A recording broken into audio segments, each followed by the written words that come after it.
Começa agora o BTcast. Teologia é nosso esporte.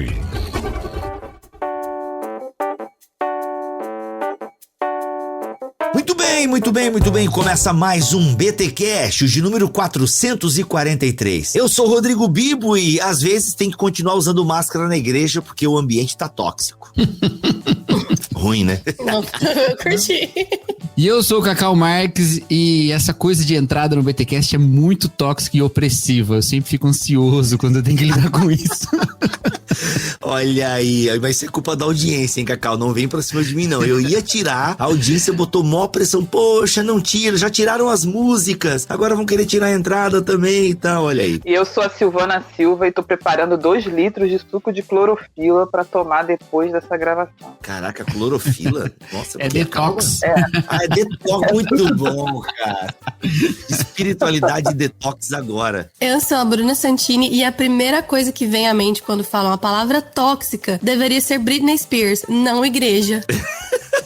Olha aí, isso aí. Boa. Só vocês podem ter piada de tiozão? Não. Eu já vou lançar a maior polêmica desse episódio aqui, que é que Toxic da Britney Spears é a melhor música pop do século XXI. Fica aqui registrado. Caraca, sabe que eu não lembro dessa música, cara? Porque eu acho que na época eu era muito da Assembleia de Deus, eu não ouvia música pop. Eu vou depois ouvir. Inclusive a capa, quando o Cacau colocou a capa do grupo a Britney Spears, eu falei, qual que é dessa daí? Que eu fui entender a referência, pesquisando e tal. Gente, olha só, apesar das piadas que fizemos no começo, clássicas aqui do BTcast, o tema é extremamente complexo, com certeza não esgotaremos o tema, com certeza deixaremos alguma coisa de fora, mas já é o início de conversa e nós precisamos falar sobre igreja tóxica. Não é questão de modinha, porque agora tudo é tóxico, masculinidade tóxica, feminilidade tóxica. Não, gente, não é questão de modinha, é fato que tretas e problemas na igreja, lideranças abusivas sempre aconteceram e a gente precisa falar um pouquinho sobre isso, porque quando nós conversamos, nós nos achamos, nós achamos caminhos, nós entendemos o contexto e você pode estar vivendo uma liderança ou sob uma liderança tóxica e talvez nem percebeu. E a ideia desse podcast é ajudar nós a entendermos o cenário. Eu falo um pouquinho mais sobre isso aí depois dos recados paroquiais.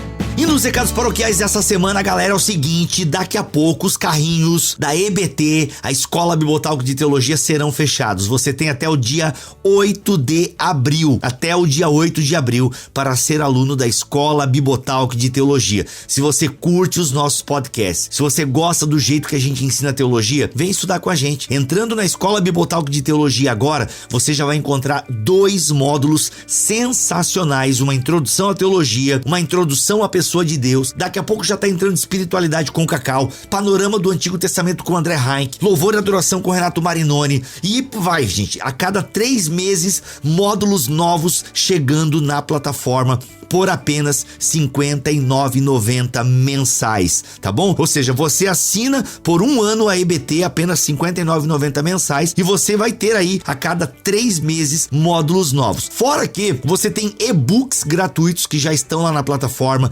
Mosaico Teológico, Teologia Simples, Introdução à Teologia, Teologia e Comunhão, esse inclusive exclusivo para esse ano. Gente, que e-book sensacional nós estamos entregando para os alunos da EBT. Então, gente, apenas R$ 59,90 mensais. Vem estudar teologia com a gente. Fora que você tem um grupo oficial no Telegram para poder trocar ideia, para poder ficar, recebendo conteúdo, para interagir com os alunos. E os alunos ainda fizeram por conta própria a confraria da EBT. Ou seja, os alunos ainda têm um grupo onde eles têm lá mais liberdade, conversa. Daí é a quem quer mesmo, né? Aí eles vão lá e, gente, fazem aulas de revisão. Eu não tenho controle sobre aquele grupo, hein? Eu quero deixar bem claro. Mas eu acho muito legal a iniciativa e super apoio. Então, vem estudar na Escola Bibotalk de Teologia. Galera, temos uma caminhada aí maravilhosa pela frente. Então, eu quero muito que você venha aqui estudar com a gente. Quero mesmo que você venha aprender teologia conosco. conosco. Por quê? Tem muito conteúdo lá. E, ou seja, aquilo que a gente fala aqui nos podcasts, nem sempre a gente amplia. Lá vai estar com um slide ampliado. Você vai ter uma mentoria no sentido de que ficou com dúvida, você vai ter a minha atenção, né? A gente vai fazer lives, tira dúvidas quando acumular ali algumas perguntas. Fora as lives com especialistas que já tem lá na plataforma. Gente, muito conteúdo exclusivo para quem é aluno da Escola Bibotalk de Teologia. Então, espero vocês só até o dia 8, tá? Você tem até o dia 8 de abril para garantir a sua vaga. Eu espero vocês. Valeu, gente!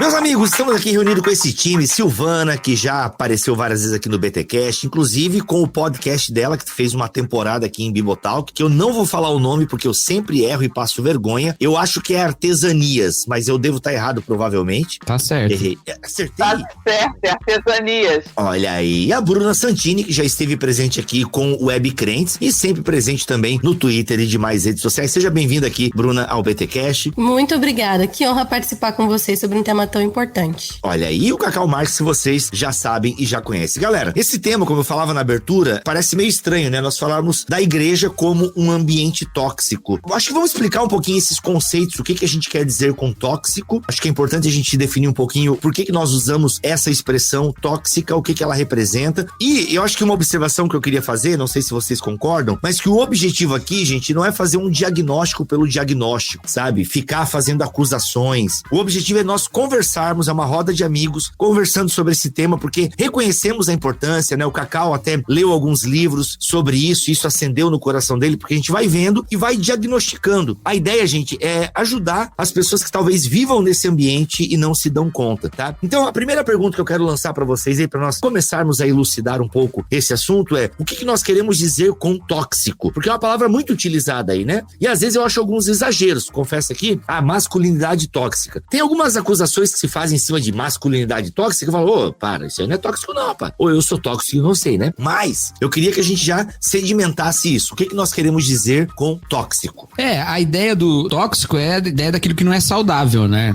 Então, no caso aqui especificamente de relacionamentos, essa palavra ela tem sido muito utilizada nesse aspecto, né? De relacionamentos que não são saudáveis, então ela tá no campo sempre daquilo que tem sido muito tema, né? Que tá muito em voga nos últimos anos, né? Que é a questão da saúde em termos da saúde emocional, da saúde mental, né? Então, é tóxico por causa disso, porque é nocivo, de certa forma, um tipo de relacionamento, um tipo de relação mesmo, né? Que é nociva à saúde mental, social. Até existe saúde social? Acho que existe, né? Esse tipo de coisa. Por isso, essa palavra tóxica. E aí, a gente pode pensar que a igreja pode ser um desses ambientes, né? Porque, na verdade, às vezes a gente vê uma certa resistência a esse termo, porque é um termo da moda, como você falou, né? Eu acabei de ler uma crítica sobre isso, né? Esse termo ser utilizado a respeito de ambiente de igreja e tal. Eu discordo do crítico, primeiro porque a gente usa termos assim pra tudo, pra várias coisas que a gente considera super eclesiásticas e corretas, a gente usa termos que são termos que vêm de fora do ambiente da igreja, né? Por exemplo, vou dar um exemplo aqui, excelência, né? Quando a gente fala muito sobre fazer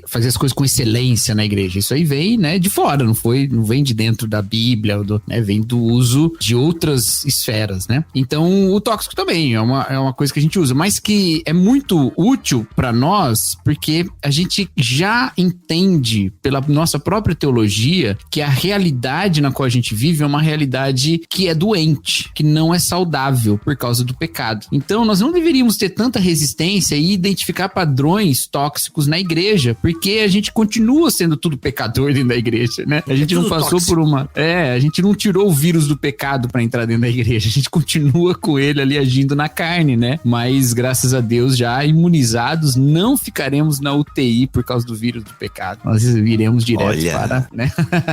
Ou seja, galera, não tem purgatório, sacanagem. Na hora que eu falei, eu pensei nisso, mas... É nóis. Então, assim, a gente não devia ter tanta resistência com essa palavra. Eu acho que a gente já tem um grupo evangelical no Brasil já há muito tempo e com muitas gerações, né? Pra gente saber de histórias e de realidades que não são saudáveis. E aí a gente tá falando não só de atitudes, momentos, episódios, mas de padrões, de uma cultura que não é uma cultura saudável dentro da igreja. Essa que é a grande questão. Porque ferir pessoas, eventualmente, isso pode acontecer em qualquer tipo de relação. E aí a gente tem um perdão, que é esse bálsamo que cura e vem um arrependimento sincero e todas essas coisas, elas vão criando, né, restaurando rachaduras. Mas culturas tóxicas de igreja é que são complicadas. E o que é uma cultura de igreja, né? São os padrões de comportamento que nós consideramos naturais dentro de uma igreja. Então, muitas das coisas que a gente considera natural dentro de uma igreja, ela pode ser algo muito danoso, muito nocivo mesmo. Mas a gente naturalizou, porque a gente aprendeu a considerar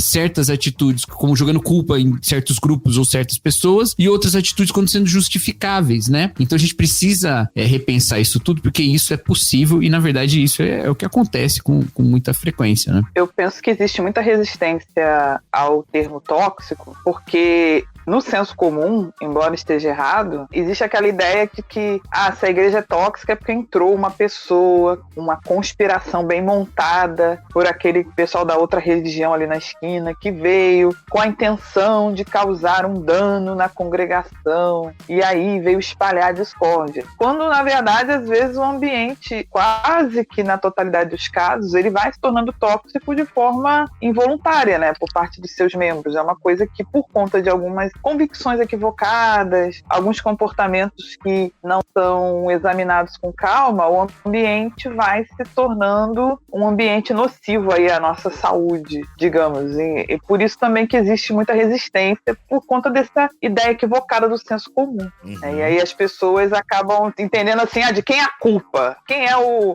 agente do mal que está causando essa toxicidade aqui? Quando, na verdade, muitas vezes todos nós fomos culpados em algum grau por aquela situação ter chegado àquele ponto. Sim, quando a gente se pergunta o que seria, né, uma igreja tóxica, eu acho que é importante falar sobre esse tema, sobre essa questão, justamente para que a gente consiga trazer, definir o que é saudável e o que não é saudável, não é bíblico, no contexto eclesiástico, né? Eu concordo que existe esse exagero semântico aí, da palavra da moda, que ninguém aguenta mais, né? Pra mim, todos os outros são tóxicos, só eu sou o alecrim dourado, né? É a piada que as pessoas fazem por aí no Twitter, né? Assim, só você que é o alecrim dourado, que nunca foi tóxico com ninguém. Então, assim, já é discussão, assim, que todos nós temos um momento ali de sermos tóxicos. Mas eu acho que a questão aqui é uma cultura tóxica, né? São padrões de comportamento, é a formação de indivíduos, de relacionamentos que são baseados em atitudes nocivas, né? E esse exagero semântico, né, poderia vir se toda igreja com falhas fosse considerada tóxica, ou seja, é impossível, né? Porque todo mundo, todos os lugares, onde tem ser humano, tem erro, tem problema, tem falha. Mas essa não é a questão, né? Nós estamos falando sobre sistemas que se repetem, padrões que dá pra gente identificar e que são tóxicos, são nocivos e que por muitas vezes a gente não consegue perceber quando estamos nesse ambiente. Exato. Porque tá ali camuflado em algo extremamente espiritual, enfim, nós acreditamos inclusive ser bíblico, mas não é. Exato. E eu acho que eu só quero repetir para deixar bem claro tudo que vocês três falaram. E repito mesmo para que você, ouvinte, fique bem claro. Quando a gente fala que é uma questão cultural, é mais difícil ainda de nós percebermos. Por quê? Porque é cultural, tá na existência, tá no dia a dia, tá no final do culto, sabe? Tá nas conversas dos grupos. É uma parada que a gente não percebe porque tá incrustada nela. Então é importante você entender que é difícil você perceber que está num ambiente tóxico porque você esteve ali sempre. Então para você algumas coisas normalizaram e não deveria normalizar. É igual quando a gente conversa com uma mulher que sofreu por anos abuso. Tipo, pô, mas menina, como é que tu aguentou tantos anos esse abuso? Porque ela nem sabia que estava sendo abusada muitas vezes. E isso acontece com muitas pessoas em igrejas, enfim, porque é uma questão cultural.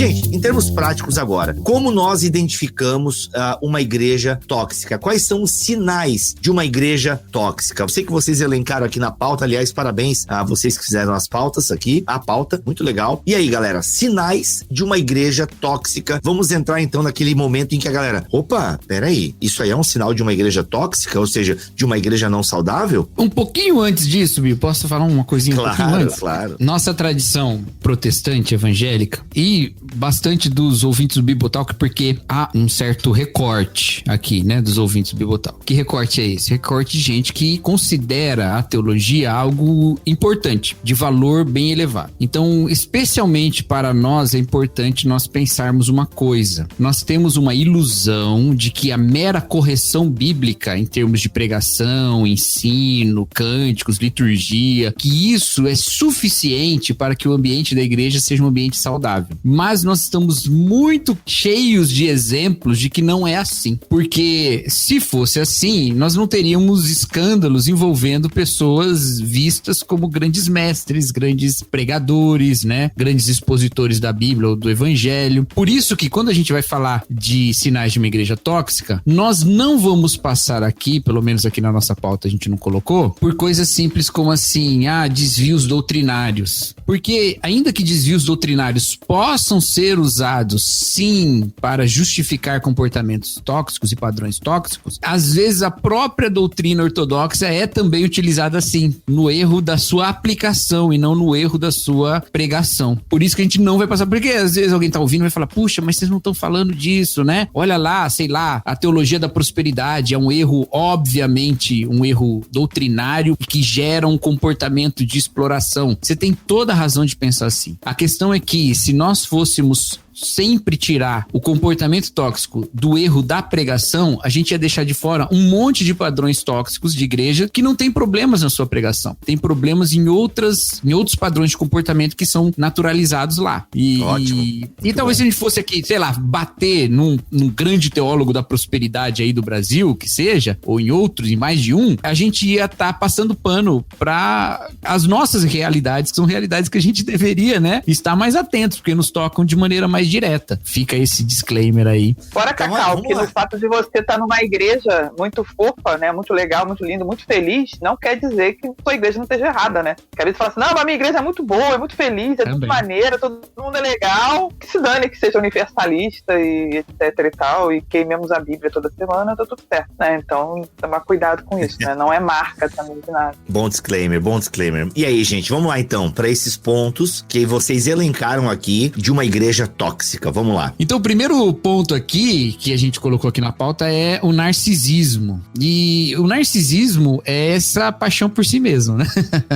Eu sei que a palavra narcisismo, ela tem uma aplicação mais específica, né? No estudo da psicologia, né? Mas aqui a gente vai falar num sentido mais amplo, que é o colocar-se em primeiro lugar, né? O fazer que todas as coisas tenham a ver com uma referência de si mesmo, se enxergar em todas as coisas, né? Ou querer se ver em todas as coisas. E isso frequentemente nas igrejas parte ou surge da própria liderança pastoral mesmo, sim, do pastor presidente ou pastor sênior e tal, ou pode também vir de outras lideranças, mas geralmente vem de cima para baixo. Não é uma cultura que se manifesta sem que haja essa postura narcisista da liderança. Essa frase assim, ó, a pessoa vai conversar com o líder e a pessoa, não, tu me chama de pastor, por gentileza.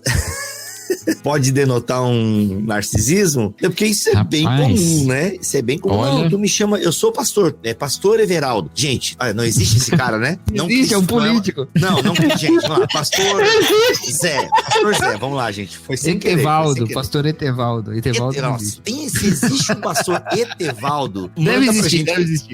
Sério, Etevaldo, alguém com esse nome, Etevaldo? Nossa, não, aí não tem como ser narcisista com esse nome, né? Fala sério, aí falta... Além de ser narcisista, falta bom senso. Caralho. Pô, brincadeira, gente. Se você se chama Etevaldo, foi só uma brincadeira. Você tá sendo tóxico, Etevaldo. Tô sendo tóxico com os Etevaldos, né? Então, não, mas olha só, Bibo, isso aí é uma coisa que eu tenderia a dizer que é um problema. Contudo, grande parte dessa nossa pauta aqui, ela é feita em cima do livro Church Called Tove do Scott McKnight, né? Mas tem outros materiais que a gente tá usando também. Mas o Scott McKnight e a Laura Barringer que escreveram esse livro, mas o Scott McKnight especificamente, ele escreveu um outro livro já recentemente, recentemente, acho que é o último que ele lançou, que chama Pastor Paul, né? Onde ele tira questões pastorais das cartas de Paulo. E aí ele tava gravando um podcast sobre esse assunto, e quem entrevista ele é uma orientanda dele, né? A Laura Terrell. E ele tava conversando com ela e falando sobre isso, sobre a questão que o título, né? O título não é importante, que a gente tem que entender, que a gente não deve valorizar isso, tal.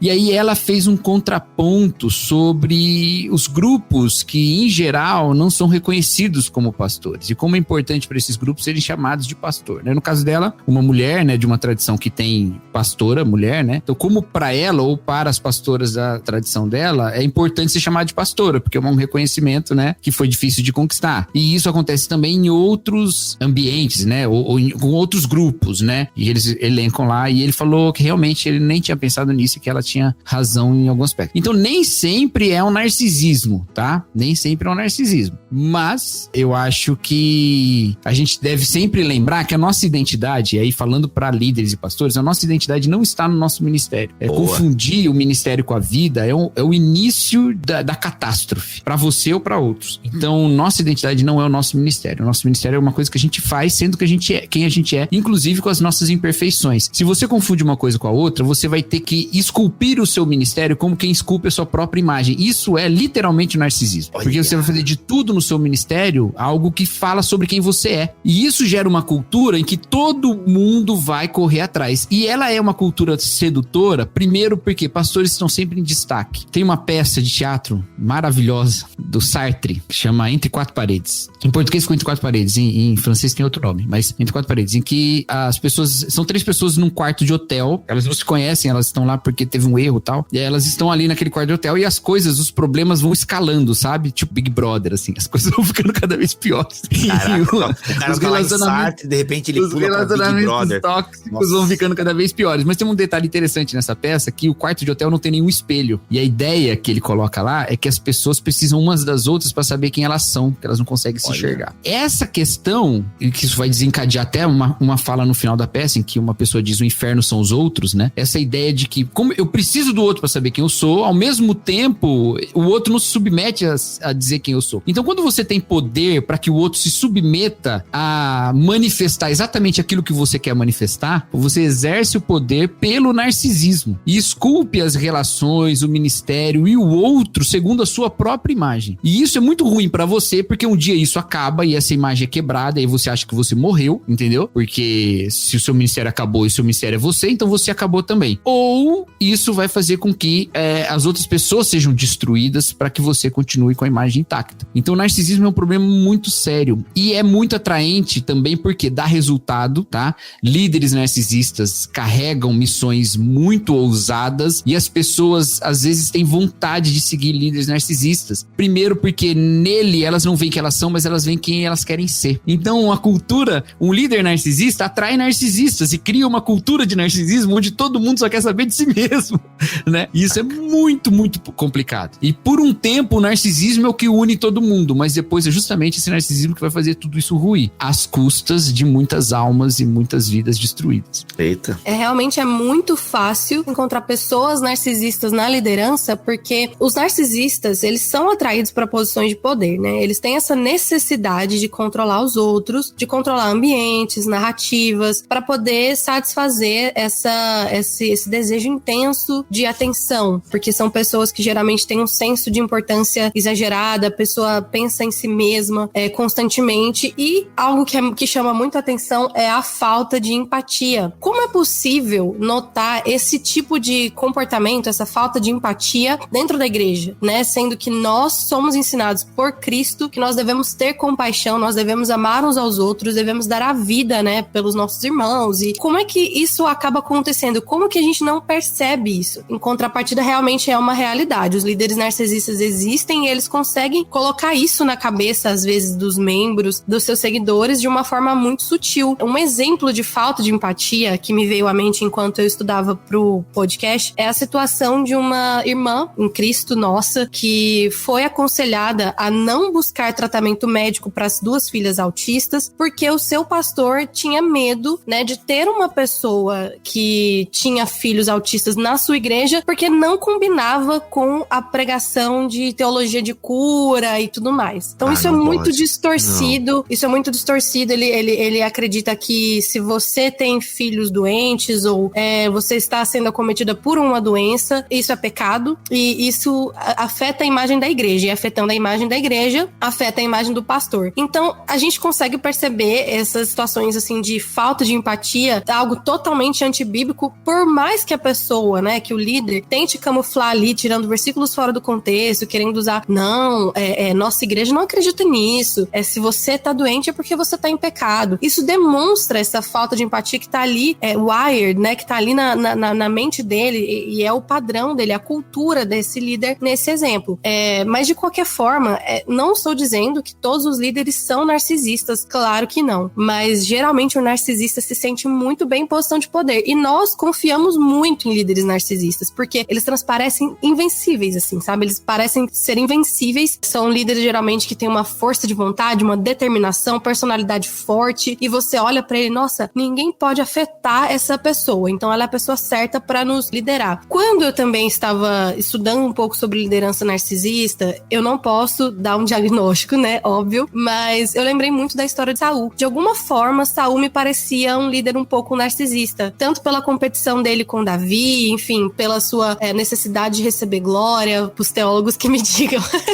Eu lembrei daquele canto, né, quando eles estão chegando da batalha, o Saul fica meio boladão, porque a galera canta lá que ele matou um tanto, mas Davi matou outro tanto, né, daí ele fica meio, pô, qual é que é aí, pô. Eu acho a relação perfeita, a relação é perfeita mesmo. Exatamente, e é o fato de usar o poder como um meio, e não como um serviço, né, porque nós somos chamados para liderança para sermos mordomos, a gente precisa servir os outros, né, a liderança cristã é assim, o maior, na verdade, é o menor, o narcisista não se enxerga assim, ele é praticamente um deus, ele é o líder, ele é assim, inquestionável, e tudo isso, na verdade, esconde uma fragilidade, uma baixa autoestima, a pessoa não aguenta críticas, eu não sei se... Bibo, se quiser cortar... Não, eu acho que tu já entra aí, não sei se era isso que você ia falar, mas você já entra um pouco no outro tópico, essa ideia da crítica, né? A gente pode começar pegando até o gancho na fala da Bruna, eu sei que pula um pouquinho a pauta ali, mas a gente volta depois pra ela, mas essa ideia do que o líder narcisista, ele tem um poder, e diga-se de passagem, é uma pessoa extremamente competente muitas vezes, tá, gente? Eu acho que esse é um dado que vocês arranharam aí, e é legal a gente deixar bem claro, é uma pessoa que às vezes fala muito bem, prega muito bem, assim, né, dentro da perspectiva teológica deles, é uma pessoa que realmente, quando você tá na presença dela, você, mano, dá aquela sabe assim, você fica intimidado até, porque a pessoa realmente, ela transparece uma áurea de alguém poderoso e tal, geralmente é do signo de touro, sacanagem, nada a ver. Meu Deus do céu! Tô brincando, foi só pra galera voltar aqui, a galera tava meio dispersa e tal, volta aqui pro podcast, galera, volta pro podcast, piada ruim só pra você prestar atenção na gente aqui de novo.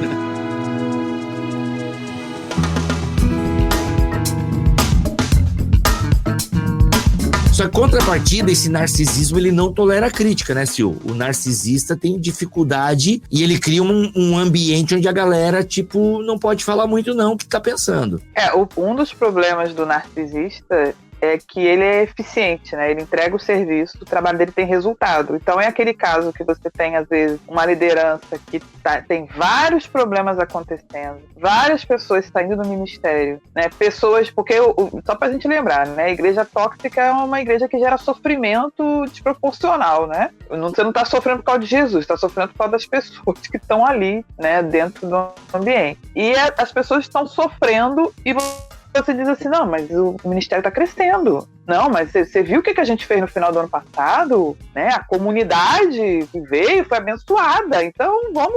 Não, isso aí foi só um inimigo tentando se levantar, né? Mas fora isso, então, ele é eficiente. E isso acaba sendo um problema, porque isso seduz a galera para continuar ali naquele comportamento. E o narcisista, ele vai usar várias formas de sedução para a perpetuação do comportamento. Isso é uma coisa intuitiva, né? Não é a pessoa desse não monta uma agenda para isso, mas por exemplo, a falsa humildade. Se ele perceber que ele precisa ser humilde, como diz a minha avó, né? Ele precisa ter uma certa humildade falsificada para ele poder se manter ali no sistema. Ele vai, de repente, nossa, olha como é que ele é desprendido e tudo mais. Mas é tudo uma coisa fake para poder perpetuar o seu tema de manutenção aí dessa alimentação do eu. Ele acaba, por conta disso, quando ele é confrontado com algum ponto negativo em relação a atitudes, postura, né?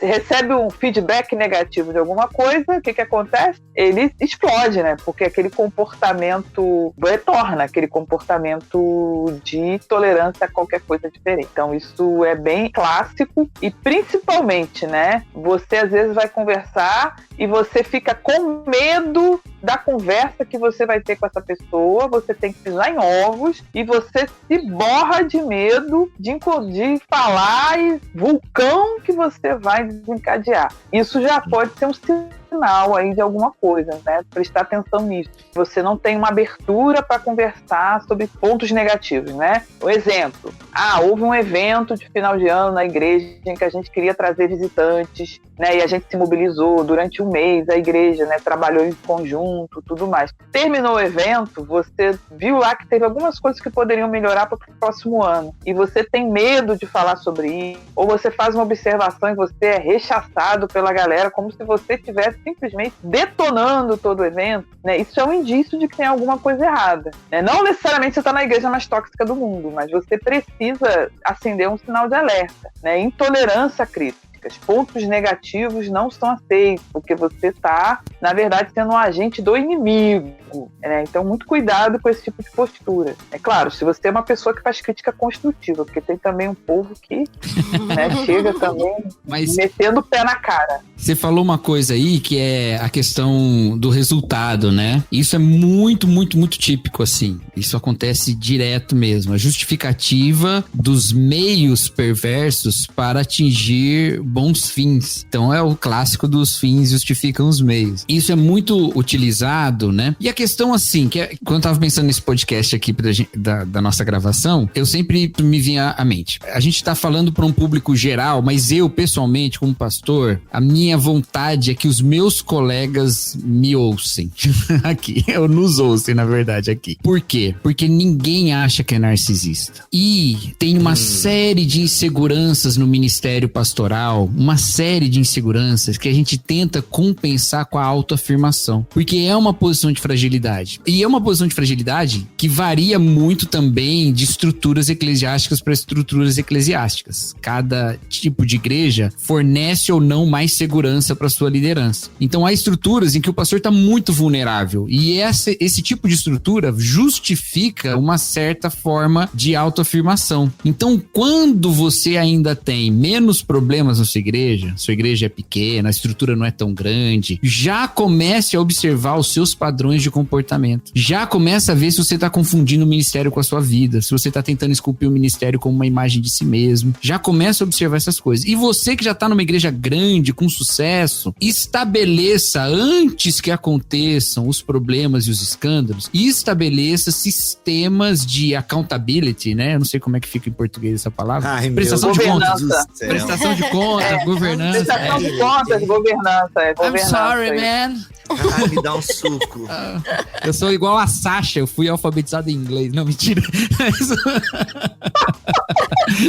Conversa com o meu anjo. Teologicamente, talvez, mas... Mas assim, presta atenção, estabeleça sistemas de prestação de contas, porque isso é uma segurança pra você, de você mesmo. Pra começar isso, você tá se protegendo de você mesmo, você tá protegendo a igreja de você mesmo, e você tá protegendo você de problemas que vão voltar contra você também. Então, fique esperto nisso. E outra coisa, o narcisismo, quando ele se estabelece como cultura, ele não está apenas na figura de uma pessoa, mas ele também carrega uma característica de paixão pela igreja. E aí eu não tô falando da paixão pela igreja de Cristo, paixão por essa igreja. Se estabelece essa igreja como uma bandeira das virtudes e uma igreja, né, em que aqui nós fazemos diferente, aqui a gente é espetacular, aqui a gente... E se você conversa com qualquer líder desse, você vai falar, não, a gente tem um monte de problema assim, a gente tem um monte de luta. Ele vai saber elencar um monte de luta. Mas o discurso sempre é, aqui é, né, maravilhoso, aqui é como a gente vai, vamos lá, gente, a gente é família tal, e vai carregando esse tipo de coisa. Caraca, cuidado. Dá um arrepio agora aqui.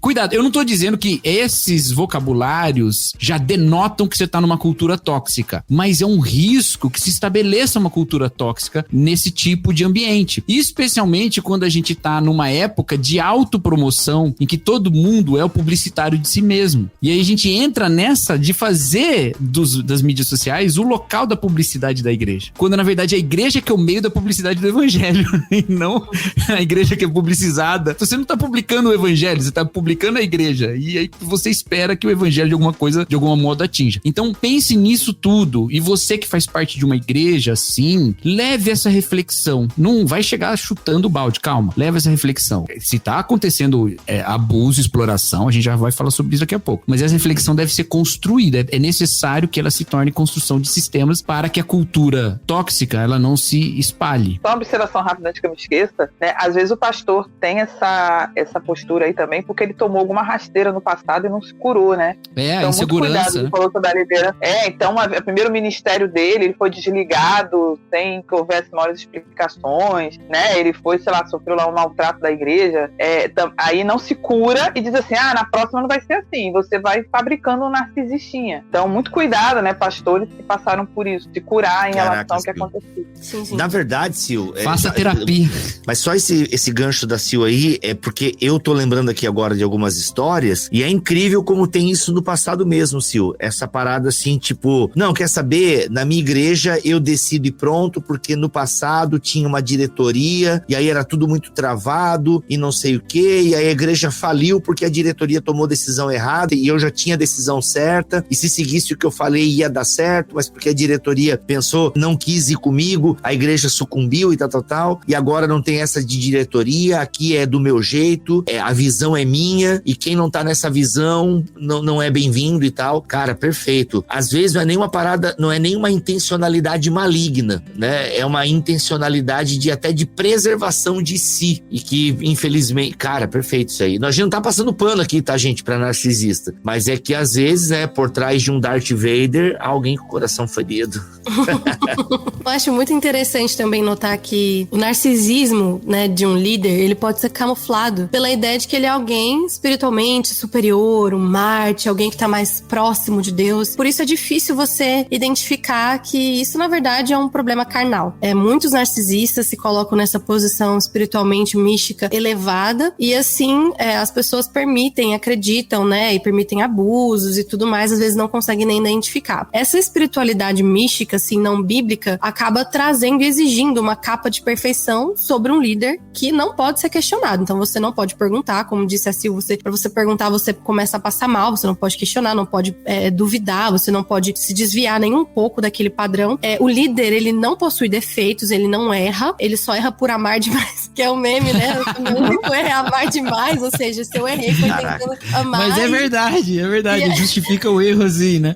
Eu só queria dar alegria pro meu povo. Só queria dar alegria pro meu povo, e assim se cria uma cultura tóxica que se importa mais com a imagem e com a autoestima do líder ou da instituição. Veja bem, você faz parte da instituição, então às vezes você está protegendo as duas coisas em uma só, né? Porque a cultura, ela desce até, né, da liderança até as pessoas. E eu acho que, assim, duas características importantes dessa liderança narcisista. Primeira, status de celebridade, né? Que inclusive o pastor, o líder, ele é visto como alguém, uma celebridade, que merece milhões de aplausos, vários bajuladores, ele sempre tá cercado por pessoas que estão ali, né, que são admiradoras, bajuladores, sede meus imitadores, de uma forma tóxica, e o poder através do medo. Você vê que você nota que isso é tão anticristo, né, numa palavra, né, numa expressão crua mesmo, isso é tão contrário do que Jesus é, né, porque Jesus é acessível, né, e Jesus é sempre humilde, sempre caminhando com os discípulos e com o povo, ele não tinha essa áurea de celebridade tóxica, que não tem empatia, enfim. Então eu acho que é importante a gente notar isso, né? Meu Deus, eu não vou nem começar aqui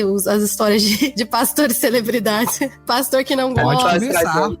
Pode começar. Agora. Começa, a gente termina. Pastor que não gosta de conversar com irmãos, pastores que no final do culto eles... porque assim, na minha visão, assim, pastor tem cheiro de ovelha, né? Pastor, ele tá ali lidando com ovelha, ele tá ali ouvindo as pessoas. Tem pastor que foge de ovelha, porque ele é inacessível demais, ele é grande demais, né? Pra poder conversar com as pessoas. Isso, eu não tô falando de falta de tempo, óbvio. Eu falo porque já participei realmente de igrejas que são assim, que o líder, ele é um deus, que a pessoa se treme só de saber que o líder tá ali no mesmo recinto. E isso demonstra esse status de celebridade. E é perigoso esse status de celebridade, assim, porque, né, todos erramos, enfim, não é algo saudável, né? Na igreja nós precisamos ter essa humildade como de Cristo. Mas são essas duas características. características, o status de celebridade, o poder através do medo para poder controlar as pessoas e conseguir o que quer.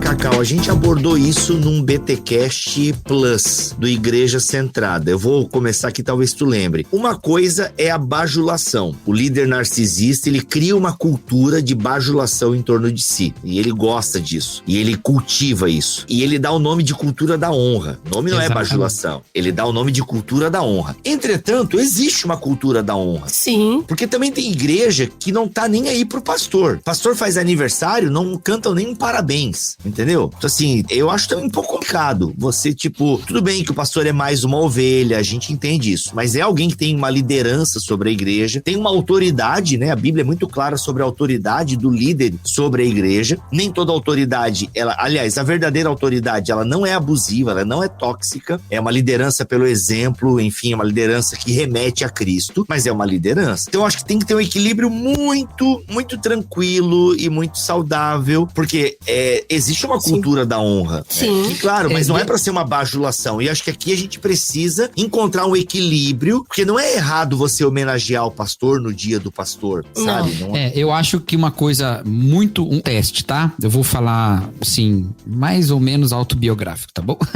Olha aí. Um teste que pastores, colegas podem aplicar a si mesmo. Primeira coisa, alguém elogiou seu sermão, só agradece, tá bom? Então, dica... Obrigado, né? Não pode falar um glória a Deus? Clássica. Pode. Mas nem se acha demais e nem fica também, não, pelo amor de Deus, toda honra e glória ao Senhor Jesus. Meu Deus, você vai, né? Tá, mas tá bom. Tem aquela mas isso frase clássica, ô Cacau, lembra daquela frase clássica que o cara desce? Eu não sei se é Jonathan Edwards, se é o Moody, se é o Spurgeon, que alguém chega, pastor, que sermão maravilhoso você pregou hoje. Satanás acabou de falar isso pra mim quando eu desci do púlpito. Calma, não precisa ser assim também. Calma. Mas esse é o tal do humilde, entendeu? Não é humilde, é o humilde. Passa muita humildade na frase, mas na verdade está sendo arrogante, né? De certa maneira. Então, tomar cuidado, né? Um teste para você aplicar a si mesmo, toda vez que você receber algum tipo de homenagem, de presente, de qualquer coisa, sempre gaste um tempinho se perguntando, e se eu não tivesse isso? E se alguém não tivesse dito isso? Ou se alguém não tivesse me dado esse presente? Ou se eu não tivesse sido homenageado desse jeito? Eu conseguiria me contentar em Cristo para a continuação do meu ministério? E isso é muito importante, porque senão, no ano que vem, a homenagem do seu aniversário vai ter que ser maior do que a que foi desse ano, porque senão você vai achar que você tá piorando. Mas o padrão é Jesus Cristo. O padrão não é nem o número de batizados, nem quantas pessoas você fez chorar, nem, né, quantos sermões você pregou, quantos casamentos você celebrou. Nada disso é padrão. O padrão é fidelidade a Jesus Cristo. Então, voltar-se para Jesus envolverá você colocar nada no lugar de Jesus, inclusive as homenagens e tudo mais. Então, essa é uma maneira de você manter saudável. Então, por exemplo, se acontece algum tipo de exagero nessa homenagem, se você, pastor, que você que tem que orientar a igreja, né? Então, se acontece algum tipo de exagero, você, pastor, percebe, porque você fica sempre se perguntando, eu tô dependente disso, eu tô dependente disso. Quando você percebe, gente, isso aqui tá demais, você que vai orientar a igreja. Pessoal, calma. Rei é Jesus, não é minha esposa, né? Nem eu, boa. Né? Rei é Jesus. Nem a Xuxa. Só pra quem tem menos, só pra quem tem menos de 1,70m, no caso, eu, né? A Xuxa é minha. É dos baixinhos, ótimo.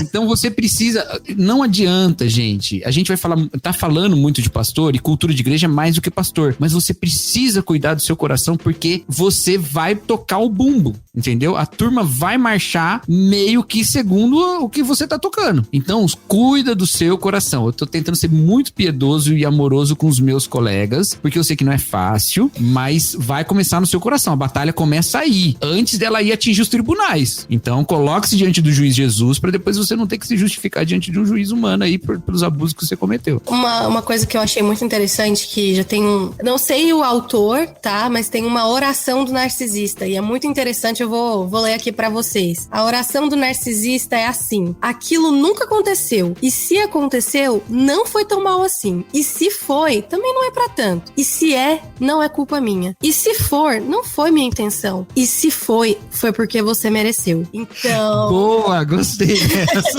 Então, a gente vê muito a característica, a personalidade do narcisista diante dos seus erros. Eu acho que no momento da honra, como estamos conversando falando, a gente tem como guardar o coração, né? Quem é líder e tudo mais, com os conselhos preciosos do Cacau. Mas eu acho que o que realmente demonstra essa cultura tóxica e que machuca pessoas e que fere pessoas é no momento do erro, né? No momento em que existem falhas. Porque existem igrejas e instituições que vão até as últimas instâncias para não reparar o erro, para não assumir que aconteceu algo errado. E isso causa mais dano ainda do que a gente pode imaginar. Existem pessoas extremamente traumatizadas e feridas porque elas viveram nesse ambiente onde, além de ser uma igreja com a cultura tóxica, culmina nessa oração do narcisista, que é o quê? O problema não é meu. Literalmente, eu não sou culpado, enfim. Então, face à crítica, você vê essa personalidade narcisista de uma forma muito intensa e que fere as pessoas. Perfeito. E se o ouvinte aqui tá um pouco incomodado porque a gente tá falando de pastor, troca pastor por líder da cantina. Porque tudo que a gente tá falando aqui se aplica perfeitamente no gerenciamento da cantina. Né? Da pessoa que... Então, porque pode acontecer em qualquer parte da igreja. É que a gente já está falando do pastor até por conta para eleger elencar um exemplo icônico, né? Mas pode acontecer em qualquer ministério. E não é só porque é um exemplo icônico, é que é o seguinte, se você tem uma estrutura hierarquizada, todos os níveis têm um nível acima para recorrer. Exato. E o pastor não tem. Então, frequentemente não tem, né? Ideal é que tenha, né? Mas frequentemente não tem.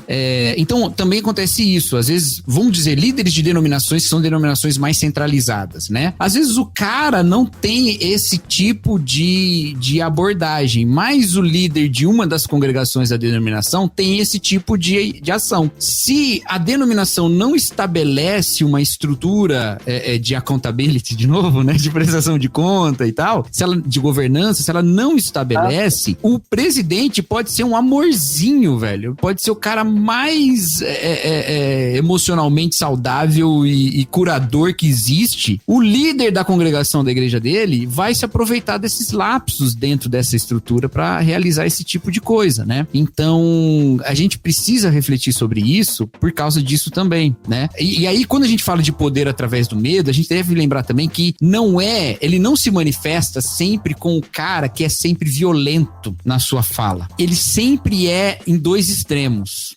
O líder que exerce poder através do medo, ele só pode fazer isso porque antes ele criou uma cultura de que a aprovação dele é o padrão de ouro, entendeu? Então, primeira coisa, as coisas vão ficando centralizadas nele, ele vai sendo visto como um líder mesmo, nosso líder, nosso cabeça, as coisas acontecem por causa dele e tal, e tal, e tal. Aí depois, tudo tem que passar por ele, tudo tem que ser aprovado por ele, então a aprovação dele é o padrão de ouro, né? Essa é o segundo passo, vamos dizer assim, né? Aí quem é aprovado por esse pastor tem então um boost aí no status dele, né? Passa a ser uma pessoa, olha, aparece do lado do pastor, é tipo o rei Assuero lá, fazendo o Mardoqueu andar nas suas roupas, né? Todo mundo olha, o cara é amigo do Assuero, entendeu? É isso que o cara tá fazendo, né? Tá criando, ele vira o tal do rei Sol, né? Que é dele que emana a energia para todos os outros, né? É assim que ele consegue criar uma cultura em que perder o status é ser degradado, é ser colocado de canto, é ser abandonado e inclusive ser preterido nas relações familiares da igreja. Então aí você vai num processo de exclusão. Então recentemente saiu aí o podcast da Mars Hill, né, sobre a história da Mars Hill, e a gente vê esse processo muito típico lá. Quando alguém batia de frente com o Mark Driscoll, esse cara era cortado, e às vezes nem batia de frente, era só aquilo lá que a Silvana falou, só de poder dizer, olha, não é bem por aí, só de botar um contraponto. Era cortado, mas não era só cortado, ele era apagado. As suas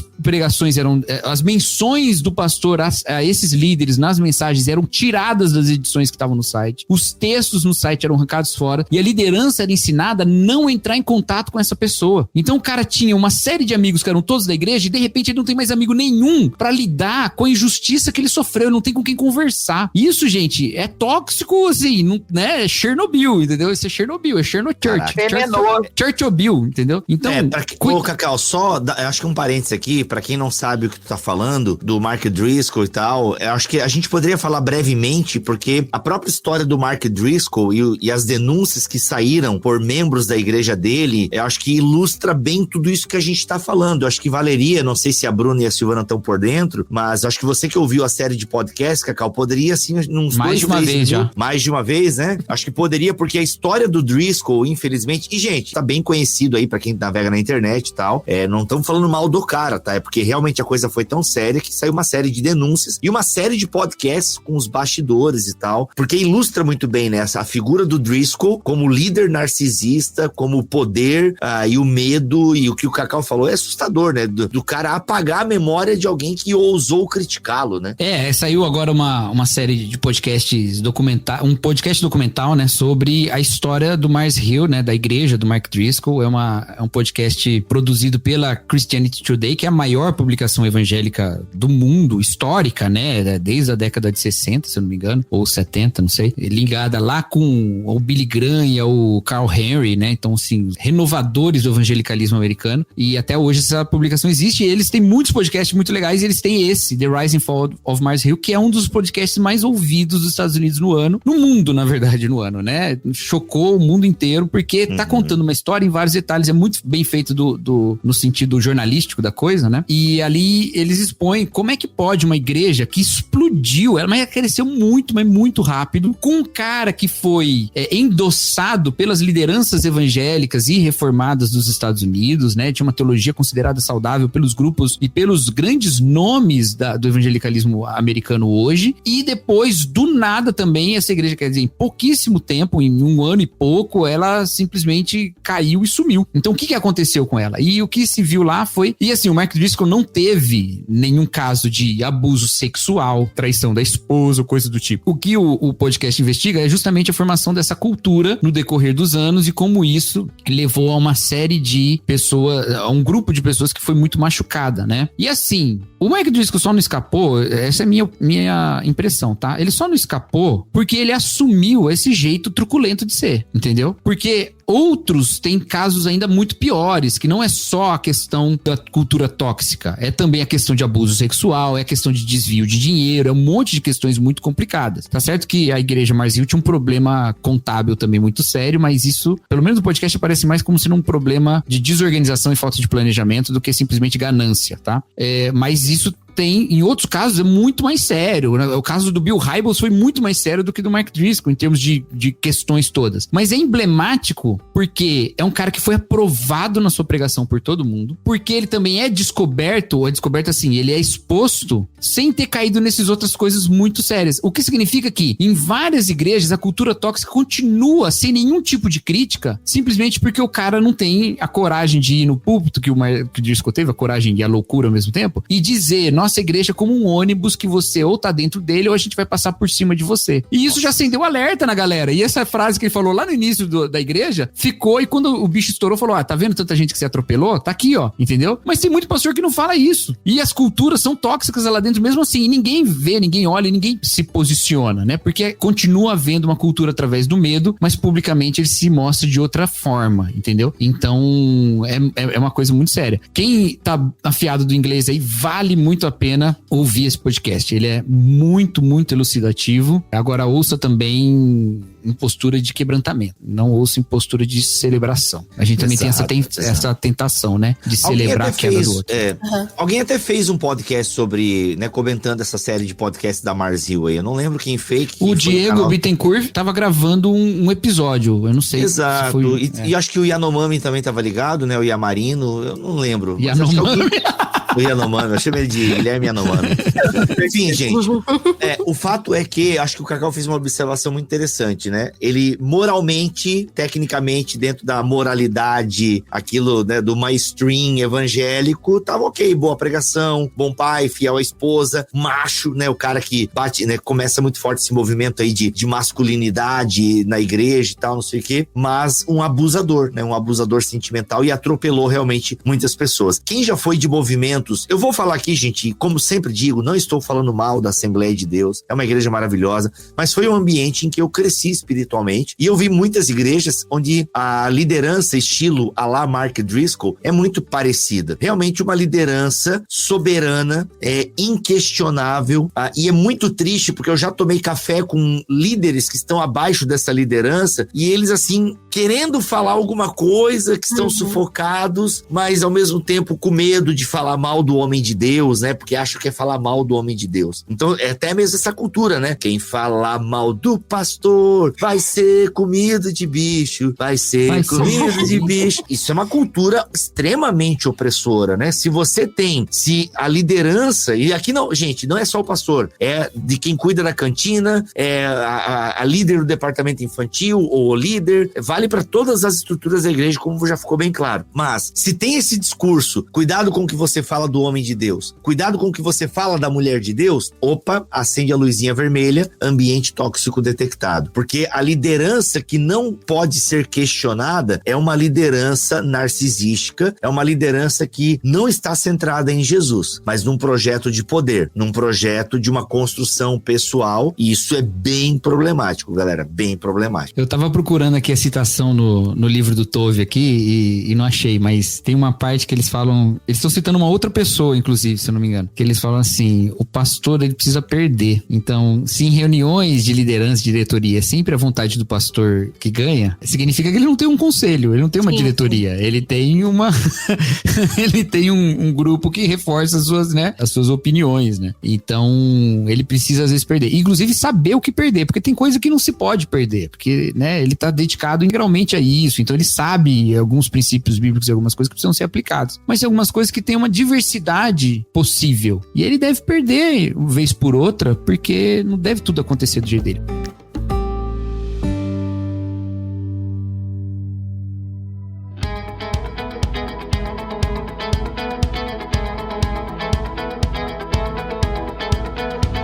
Cacau, a gente ficou bastante no narcisismo, né? Poderia ser até um podcast sobre narcisismo, na verdade. Mas eu queria que tu explicasse aqui na tua pauta, Cacau, uma cultura formada pelo poder transita para uma cultura formada pelo medo. Aí você fala, julgamentos e decisões são processados sobre um muro de segredo. Não entendi essa parte da pauta. É que é o seguinte, a participação, a transparência, na verdade, ela é importante. Quando você estabelece um espaço de segredo, que não seja um segredo motivado pela proteção de outras pessoas, né? Porque é importante que haja segredo para proteger outras pessoas, inclusive em casos de denúncia de abuso, né? Você precisa proteger a vítima, né? Mas em termos de decisão, para onde a igreja vai, o que a gente vai fazer e tal, isso deve ser feito de maneira transparente, porque você tem a liderança tem muito poder na mão, gente, sabe? Muito poder na mão mesmo, porque ela mexe com coisas que são muito profundas da vida da pessoa, é a fé, né? Então você tem com muito poder na mão diante de pessoas muito frágeis, né? Que são mesmo, que frequentemente você tem muitas pessoas que estão muito fragilizadas por uma série de coisas da vida. A gente sabe disso porque a gente tá pregando o evangelho, inclusive para um encontro seguro com Jesus que vence inclusive essa fragilidade, uma vez que nossa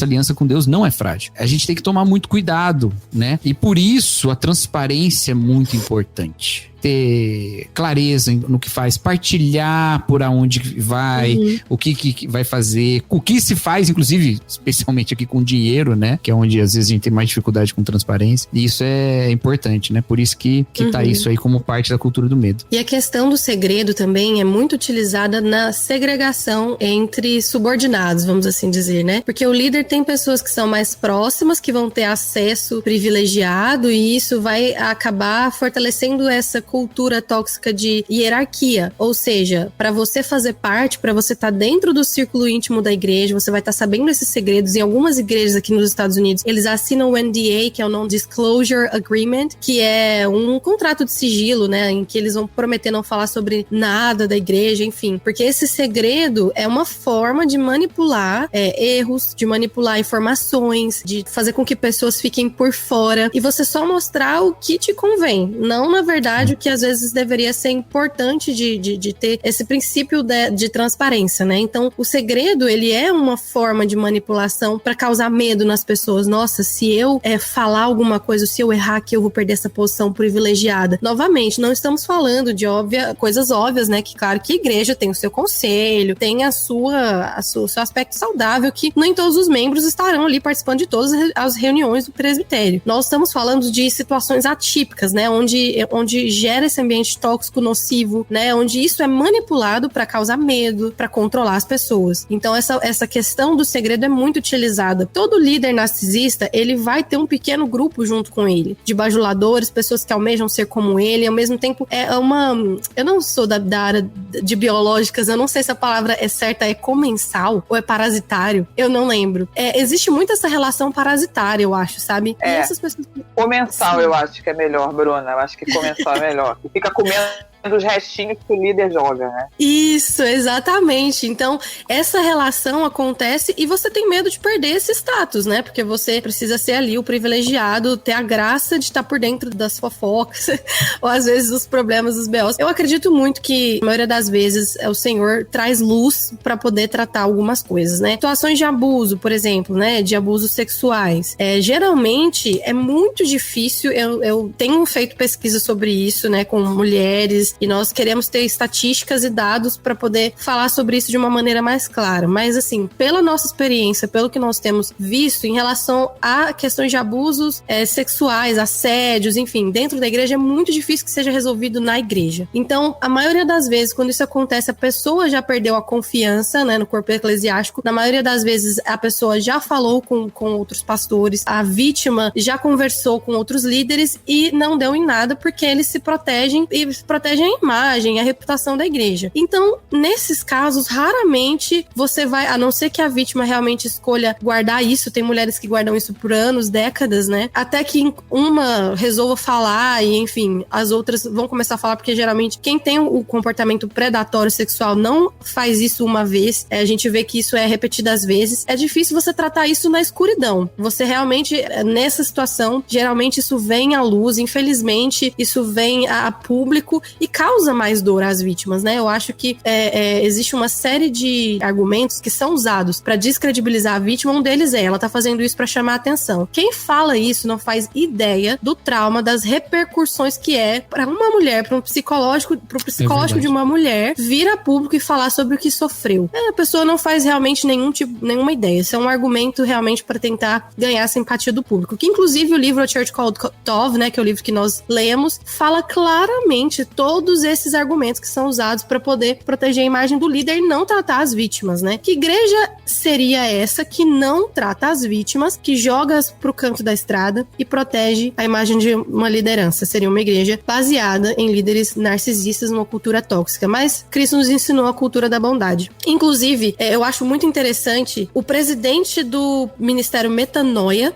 redigiu 7 passos de como você deve lidar quando a sua igreja tem algum problema, passa por alguma crise. E eu acho isso muito interessante porque promove a honestidade, promove a bondade. O que a gente mais vê são líderes que fogem, que negam, que descredibilizam, estão lidando com a parte public relations, né, a parte ali de relações públicas. E esses 7 passos começa com falar a palavra de Deus, ou seja, usar as palavras que Deus usa para descrever o pecado. Segundo, ser específico, sucinto, honesto, direto. Terceiro, tomar a responsabilidade incondicional de uma forma compreensiva. Quarto, expressar remorso genuíno e pedir por perdão humildemente, porque é o que acontece, muita gente tem mais vergonha, mais medo por ter sido pego e não pelo que cometeu. Quinto, se submeter à mudança. 6, promover a restituição, reparar o dano. 7, buscar a reconciliação plena. E a verdade é que o propósito da reconciliação é restaurar o pecador para a comunhão e não o líder para o poder. Para mim, esses 7 passos, eles são excelentes e simples, só que a gente vê justamente o contrário, totalmente o contrário, assim. Eu acho que, inclusive no livro, o autor analisa, né, cartas, pedidos de perdão e tudo mais. No Brasil, nós temos mais o vídeo chorando no Instagram. É mais o vídeo.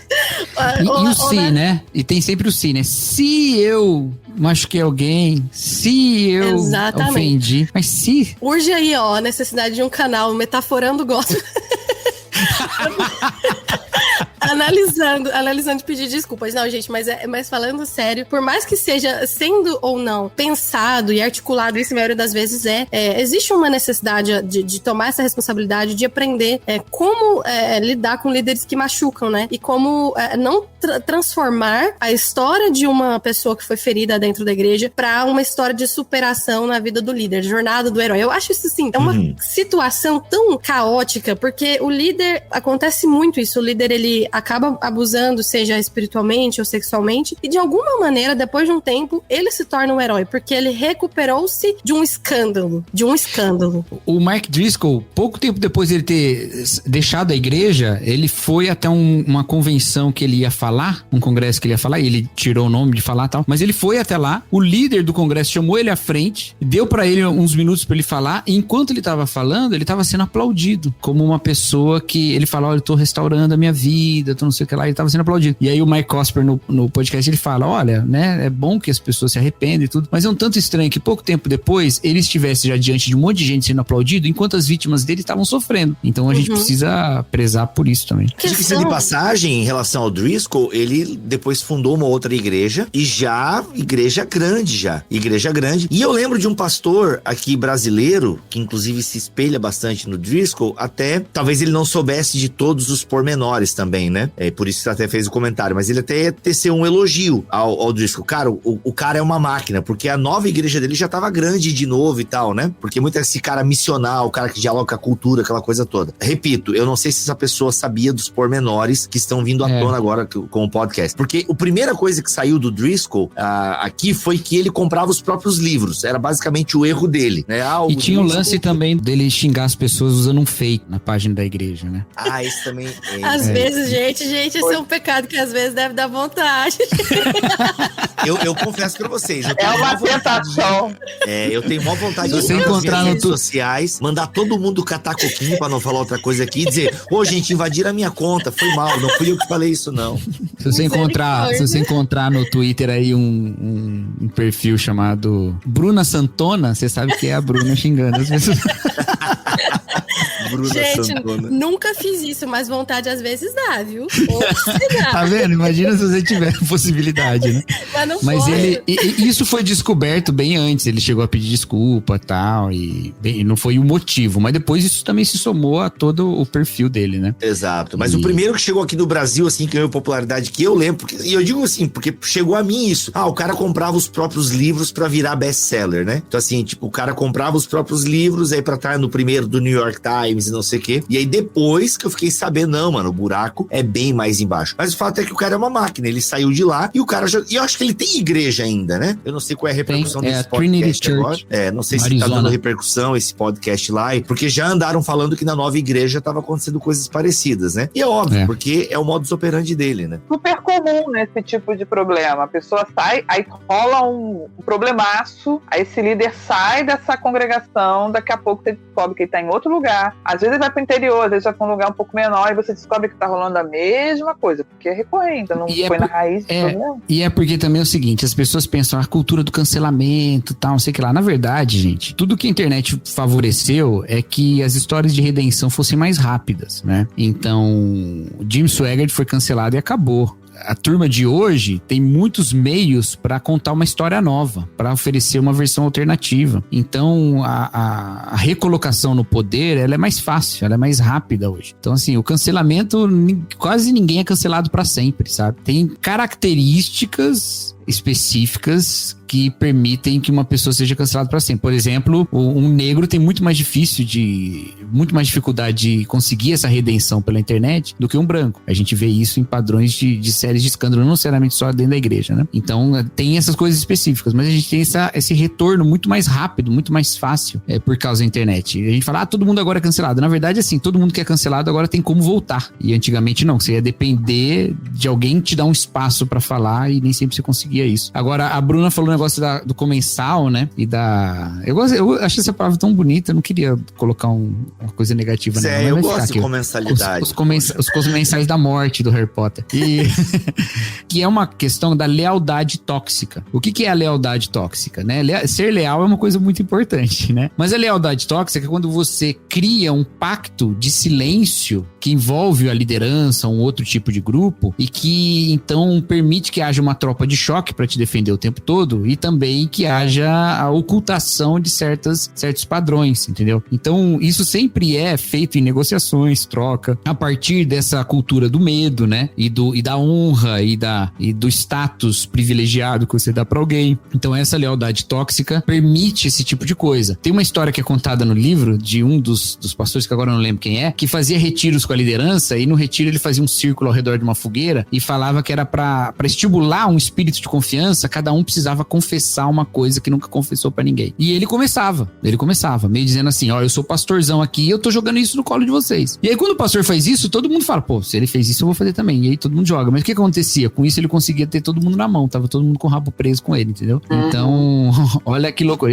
Não estabelecer uma certa visão de confiança, na verdade ele tava estabelecendo uma visão de dependência. E isso é uma coisa complicada, né? É muito sério. Então, assim, às vezes a gente acha, não, o pastor é muito legal, tal. A panela que se forma, ela é também uma forma do pastor, às vezes, tentar se defender e se proteger de pessoas que têm certa liderança na igreja, que são mais perigosas, entre aspas, pra ele, né? Porque um pastor que realmente tenta tratar todo mundo igual, ou tenta dar ênfase pra quem tá mais distante, esse pastor frequentemente vai tomar uma punhalada nas costas. Mas é por isso que ele precisa criar uma cultura dentro da igreja, que seja uma cultura em que ninguém quer apunhalar ninguém, porque ninguém quer estar lá em cima, todo mundo quer estar a serviço do outro. O problema é a gente tentar ter práticas individuais corretas em estruturas tóxicas. Isso não vai adiantar nada, você só vai fazer vítimas, e talvez até você mesmo. Você precisa mudar a estrutura e a cultura. Por isso que eu disse no Twitter esses dias, né, que esse livro eu compraria um exemplar para cada líder da minha igreja e a gente estudaria ele juntos, né, porque a cultura tem que ser geral, ela não pode partir só de quem lê ou coisa do tipo, né, ela tem que ser uma cultura ampliada, né. Então, essa é a questão da lealdade tóxica que o Bibo no início falou que queria saber, e aí tá falando. Muito legal, bom. muito bom. Uma observação que eu também queria fazer a respeito da questão do cancelamento, que eu acho que o Cacau falou e é muito interessante a gente notar, é que nem tudo é cancelamento, né, porque hoje em dia tudo é cancelamento, qualquer tipo de crítica, enfim. Mas eu acredito que depois que algo se torna público, um escândalo, uma crítica, existe uma oportunidade para manifestar graça. Nós acreditamos nisso. Não necessariamente quando algo vem a público, nós queremos a destruição da pessoa. A gente não quer que a pessoa morra, que o líder suma. Não, a gente pensa muito mais na vida da pessoa do que na posição que ela tem. O meu pastor fala muito sobre isso. Ele fala, Deus não está mais preocupado com o seu ministério do que com você. Porque se você estiver caído em pecado, se você estiver sofrendo, ou você estiver usando a sua posição para fazer outras pessoas sofrerem, o Senhor vê tudo isso. E Ele não vai preservar a sua posição a despeito de tudo. Essa busca por poder, ela não é uma obrigação, um vínculo obrigatório com o Senhor, né? É assim, então é importante notar isso, que quando vem a público, o cancelamento, que as pessoas acreditam ser cancelamento, na verdade deveria ser uma oportunidade para manifestar graça, para a pessoa buscar ajuda, para a pessoa buscar tratamento, para que as vítimas sejam acolhidas, porque na verdade a forma mais importante, o que é mais importante para nós é lidar e transformar, também mudar essa perspectiva, não apenas do ofensor, mas também cuidar do ofendido. O que a gente nota muito isso é que o ofensor ganha muito holofote e os ofendidos ficam ali à margem. Então é importante que a gente fale sobre isso. Mas quanto ao ofensor, ele também precisa ser restaurado, mas não necessariamente essa posição de poder. Outra situação, que talvez eu esteja muito adiantada para falar sobre isso, mas enfim, tenho estudado há um tempo essas dinâmicas de internet, de redes sociais. A gente já vê características de liderança tóxica na internet, tá? A internet é um mundo à parte, é um ambiente totalmente diferente, que também promove cultura, que também, por mais que eu não acredite em igreja virtual, existem organizações, existem perfis de líderes se formando e existem traumas que se formam em decorrência disso. Tenho notado, tenho acompanhado e isso é muito complicado. Quero deixar esse aviso, principalmente para as pessoas mais jovens que sempre estão ali me acompanhando e que sofrem por isso. Aconteceu numa situação esse ano, assim, muito chata, em que em um grupo fechado, uma pessoa caiu em pecado e o líder desse grupo ameaçou, assassinou reputação dessa pessoa,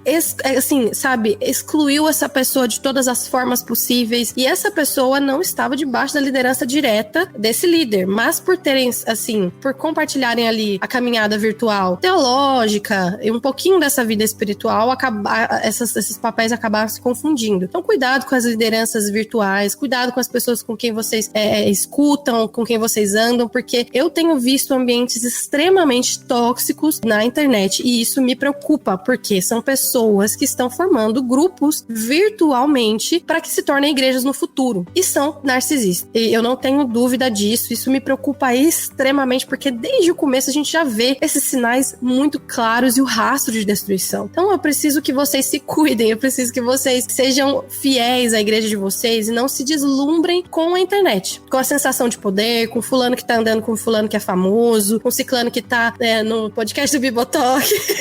Porque tudo vira uma forma de validar o ego da pessoa e de fazer com que a pessoa se torne alguém superior nesse novo ambiente, que é o ambiente virtual.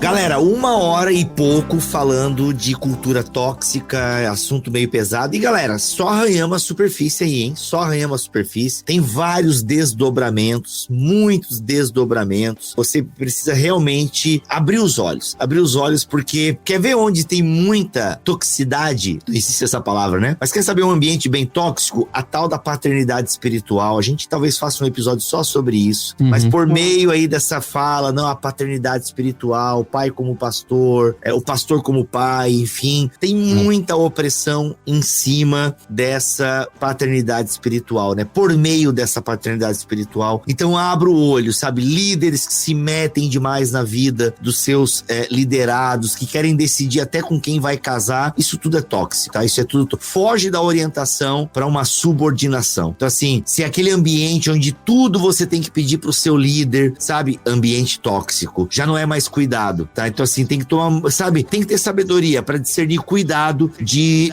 subjugação. Então, gente, tem vários desdobramentos que a gente poderia falar aqui, e eu tenho certeza que só com essa minha fala, os meus amigos de mesa aqui já ficaram aguçados para tecer alguns comentários. O Cacau balançando, a Silvana se coçando e a Bruna pensando, what the hell, né? Então assim, mas, galera, eu não quero ficar 2 horas falando só de coisas tóxicas. Vamos propor aqui como criar uma cultura detox. Como criar uma cultura detox na igreja? Como eu posso ser um cristão que ajuda nessa cultura de uma benignidade na igreja? Vamos lá, por gentileza, Cacau, primeiro passo para uma cultura detox aqui na igreja. Uma coisa muito importante é que culturas tóxicas, elas são sempre centralizadas, né? Ou numa pessoa, ou num grupo. O princípio básico para você criar uma cultura que seja boa, benigna, né? É você inverter isso, é você valorizar aquilo que não seria o centro em termos do grupo, né? Que as pessoas que não estão centralizadas. Por isso que não adianta achar que você vai vencer uma cultura de abuso xingando o abusador do púlpito, entendeu? Não adianta, porque você continua centralizando o poder no púlpito e na possibilidade de falar desse jeito. Você precisa, e aí eu vou usar uma palavra que o pessoal detesta, mas ela é importantíssima aqui, você precisa empoderar quem não tem poder, tá? Eita, você precisa dar espaço e voz para quem não tem voz e quem não tem espaço. É assim que você vai criar essa cultura. Não adianta. Vou dar um... Ai, tadinho, né? Tadinho nada, mas assim, vou falar dele de novo. Tem uma mensagem clássica do Mark Driscoll em que ele tá no púlpito xingando homens que pecam com as suas esposas ou com as suas namoradas. Ou porque pecam por passar dos limites em termos da intimidade sexual durante o namoro, ou porque não as tratam com respeito e tal. O bicho xinga os homens de cima a baixo, mas grita, mas e ele tá falando uma mentira? Nenhuma. Ele tá botando uma ira injusta. Não, a ira é justíssima. Só tem um problema. Não existe nenhum canal pra vítima manifestar que ela é uma vítima. Entendeu? Continuou mediado e contando com o arrependimento do abusador e do violento. Pô, pode ser que em algum momento isso leve a um quebrantamento? Pode. Geralmente não é gritando com a pessoa que ela se quebranta, mas pode até acontecer. Pode mesmo. E eu tenho certeza que em alguns casos aconteceram isso lá na Mars Hill. Mas em geral não. O cara não tem nada a ganhar assumindo que ele errou, entendeu? Então, se você não dá à vítima a possibilidade dela se manifestar, então você tem um problema. Então é isso, sempre inverta o foco. A gente colocou aqui criando uma cultura benigna, né? Porque a palavra que o autor usa lá no livro é tov, né? Que é a palavra hebraica para bem, né? Para o que é bom. Então ia ficar uma cultura tov. Mas vamos lá.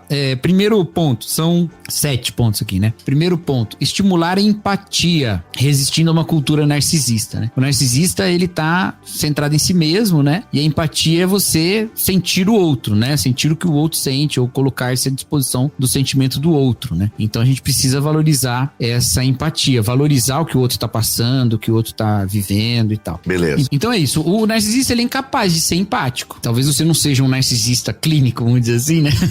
Mas você não tem uma postura empática, você não tem essa questão, né? Segundo ponto, estimular a graça resistindo a uma cultura de medo. Não se realiza as coisas pelo medo, se realiza as coisas pela graça. Aquilo que João fala, que o amor lança fora todo medo, perfeito amor lança fora todo medo, ele tá falando a respeito do nosso relacionamento com Deus, quando ele diz que o medo pressupõe castigo. Ele tá dizendo assim, olha, muita gente, né, vai olhar pra Deus, pressupõe o castigo, e então ele vai tentar agir por medo, mas uma vez que o perfeito amor de Deus é revelado em Jesus Cristo, ele lança fora todo o medo, porque o medo não tem papel na produção da obra que o Senhor quer produzir em nós. Então ele não deve ter papel na igreja também. Ninguém deve fazer nada porque tem medo do pastor, as pessoas devem fazer porque são constrangidas pelo amor de Deus e pelo amor do próximo. Talvez o ouvinte esteja em dúvida, né, sobre como aplicar isso na prática. Então, só para dar assim, exemplos práticos, acho que os 2 maiores problemas que a igreja tem para lidar no dia a dia é lidar com pecado, né, e lidar com crítica. Então, que coisas que a gente até falou aqui, né? A gente já falou bastante, são os maiores desafios assim, do dia a dia da prática. Então, assim, coisas que você pode fazer na prática, por exemplo, é resistir à tentação de isolar o crítico. Então é muito comum, assim, nas igrejas, antigamente tinha sempre aquela senhorinha que no final do culto ia lá na hora de apertar a mão do pastor e falava, pastor, não gostei do sermão, achei que o pastor falou demais, não sei o quê, e então tem aquela senhorinha estereotipada que a Cauta Rindo deve ter uma na igreja dele. Mas pior que não. Acho que eu tô precisando de uma. Porque a minha avó é uma dessas, a minha avó é essa pessoa. Uma vez o pastor dela chegou e disse, por que a senhora me odeia?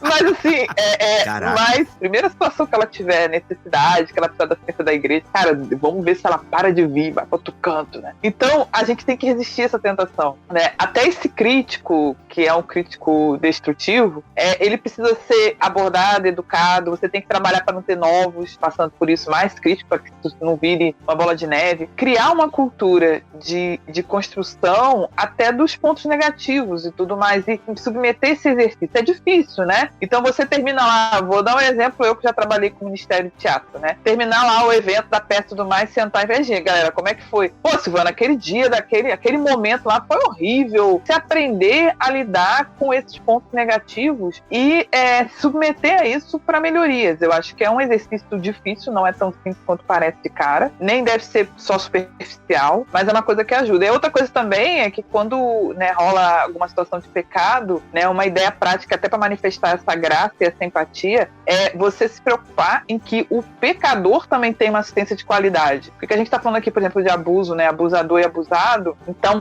a gente pode cometer o erro que o Cacau citou, né? De não dar canal, de calar a vítima. Isso é super comum, é o que acontece direto. Mas, muitas vezes, o que a gente quer é meter a chapuletada na cabeça do abusador, largar ele lá sangrando e que se dane, né? Se você morrer aí sangrando, melhor ainda pra gente, né? Quando a gente também precisa designar alguém, nem que seja para um papel mais formal, de dar essa assistência. E são formas da gente exercitar empatia e graça, né? Da gente meio que criar músculos nessas áreas que vão exigir um pouco da gente, mas que são maneiras da gente exercer isso, né? Só para ilustrar, eu presenciei um caso, uma situação de um casal, era um casal de namorados, mas houve uma traição envolvendo uma mulher casada e foi muito desagradável. E eu lembro que uma amiga minha falou assim, não, eu estou acompanhando essa mulher casada, que tinha causado toda a situação, que tinha acabado com o casamento dela, que estava assim, né, tinha perdido as amizades autoridades da igreja, pessoas estavam rechaçando ela, e 2 amigas minhas chegavam e falaram, não, eu estou visitando ela, e na hora, qual é a minha tentação? Tu é maluca,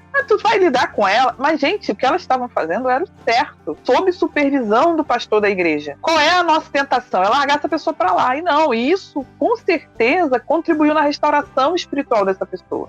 O terceiro ponto, gente, então, é colocar as pessoas em primeiro lugar, resistindo à institucionalização das relações. Tem muitas formas de institucionalizar as relações, sabe? Uma delas é colocando as realizações em primeiro lugar, os programas, né? Isso assim, as pessoas elas se tornam utilidades ou utilitárias. Né? Então, colocar as pessoas em primeiro lugar é se preocupar com as pessoas como pessoas. Uma vez eu ouvi um pastor falar uma coisa que eu achei muito interessante. Falou que chegou uma pessoa na igreja dele que tinha passado por várias igrejas e tal. E aí chegou na igreja dele e aí começou a conversar. E aí ela falou assim pra ele: pastor, eu vim aqui pra começar a te dar problema agora. E aí o pastor falou assim: olha, então que você venha aqui e dê bastante trabalho. E pode ficar dando trabalho. E pode dar todo o trabalho que você quiser. E aí o dia que você já tiver dado todo o trabalho que você tem pra dar e você sentir que você pode começar a trabalhar, aí você começa a trabalhar.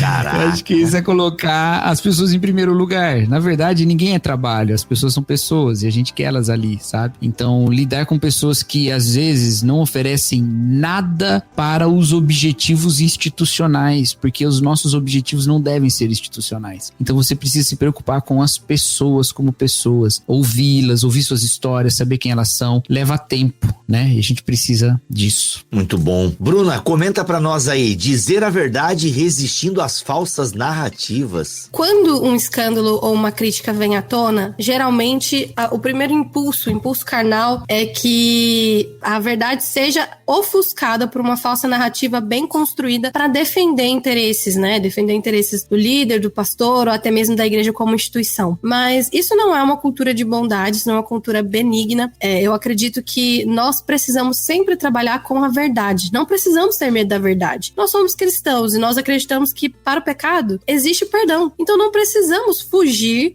de assumir o pecado, de assumir o que está acontecendo, de falar realmente a verdade, inclusive, para poder tratar com o ofensor e cuidar do ofendido da melhor maneira possível. Então devemos resistir a essas falsas narrativas, né, criadas com o interesse de preservações egoístas, narcisistas, e escolher trabalhar na luz, porque nosso Deus é um Deus de luz. Trabalha na luz, ele não vai trabalhar nas trevas. Todas as vezes que você vê essa manipulação de informação, não foi assim que aconteceu, ou enfim, descredibilizando vítima, enfim, tudo isso impede para que o avanço real da obra aconteça. Inclusive, muitos pastores, líderes e até mesmo irmãos falam, não, esse escândalo veio para atrasar tudo, veio para destruir tudo. Não. Numa cultura benigna, quando acontece um escândalo, um problema, existe uma oportunidade para graça, para crescimento, mas da maneira certa, não jogando debaixo do tapete. Há muitos mecanismos para você descredibilizar a vítima, como a Bruna falou. E às vezes, da própria parte da liderança, é necessário ter uma postura de boa fé, tá? Um passo a mais. Porque, às vezes, até em termos assim, de um escândalo, vamos pegar um escândalo que aconteceu numa igreja grande, entendeu? Então, vamos buscar alguém de fora da igreja que vai poder investigar isso aqui, que vai poder dizer como é que essas coisas acontecem. Nos Estados Unidos isso existe até de maneira assim, você pode contratar gente assim, né? No Brasil não tem ainda. Mas aquilo que eu falei de sistemas é sobre isso, sabe? Você precisa ter gente que pode ouvir, porque imagina que a pessoa sofre um tipo de abuso espiritual do próprio pastor. Pra quem que ela vai falar? A quem ela vai recorrer? Se é uma denominação com mais instâncias, né? Você pode recorrer a outras instâncias, mas nem todas têm. Às vezes as igrejas são independentes. E pode ser uma igreja independente, não tem problema. Então, se a sua é uma igreja independente, você precisa pensar em sistemas que valorizem a verdade, onde se diz a verdade. Também passa por aquilo do arrependimento e da palavra de arrependimento que a Bruna falou ali antes, né? Pedidos de desculpa, todos eles têm que ser muito honestos e verdadeiros. Liderança eclesiástica costuma já ter uma fé, uma predisposição para a fé das pessoas. As pessoas acreditam nela. Então nunca é um jogo igual. Sempre que aparece alguém trazendo uma denúncia e tal, se o pastor diz que não foi assim, ele vai usar até de mecanismos de bastante compaixão muitas vezes, ou de aparente compaixão e isso vai descredibilizar a vítima. Então precisa haver uma insistência, né, em meios de se dizer a verdade. Muito bom, muito bom. Isso liga direto com o quinto é isso, incentivar a justiça resistindo à cultura da lealdade ao líder, que é o que a gente falou da lealdade tóxica lá, né? Exatamente, a gente quer justiça, né? Algo muito interessante sobre isso é que muitas pessoas questionam quando a gente diz, eu acredito nas vítimas. Gente, quando a gente fala essa frase, eu acredito nas vítimas, nós não estamos dizendo que nós não vamos investigar, ou que isso é o que a gente acredita 100%. Não, isso significa que nós damos credibilidade às pessoas que estão vindo a público, vindo à tona para falar o suficiente para investigar, o suficiente para levar a sério. Então, eu acredito na vítima, acredito que ela está fazendo essa alegação, acredito que essa alegação pode sim ser verdadeira, então nós vamos ter seriedade, nós vamos investigar, nós vamos buscar por justiça e não vamos jogar para debaixo do tapete, como a gente acabou de comentar. Então, eu acho que você nutrir justiça passa por você ouvir as pessoas que estão ali vindo a público ou chegando, apresentando uma questão. É aquela ideia de que, poxa, esse líder tem a possibilidade de ter feito algo muito feio, apesar de você achá-lo um grande homem de Deus, uma grande mulher de Deus. Acreditar na vítima é isso, é você admitir a possibilidade de que um homem e uma mulher, num alto cargo de liderança, pode cometer uma coisa muito feia. A gente até falou sobre isso no BTcast passado, sobre educação sexual infantil. Quando uma criança vem com alguma fala, ela pode estar inventando? Pode, é uma possibilidade, mas cara, alguma coisa tem que levou a criança a criar essa narrativa. Então precisa ser investigado. Porque se a gente fica muito com essa cultura de não, é um líder ilibado, né? Não, como é que você ousa questionar essa liderança? Como é que tu ousa imaginar que essa pastora, que esse pastor, que essa líder, que esse líder é capaz de fazer essa menina aí já tem histórico, esse cara aí já tem histórico, entendeu? Como é que o cara não tem sentido, olha só o histórico, quem é essa pessoa? Porque tem a questão de apontar pro pecado, né? Cara, essa pessoa aí não foi ela que caiu lá com o outro namoradinho? Não foi esse aí que veio das drogas? Então, assim, em nome de uma santidade da liderança e por conta de talvez de uma vida não tão ilibada assim da vítima, você já não, isso aí é só falácia. Galera, cuidado.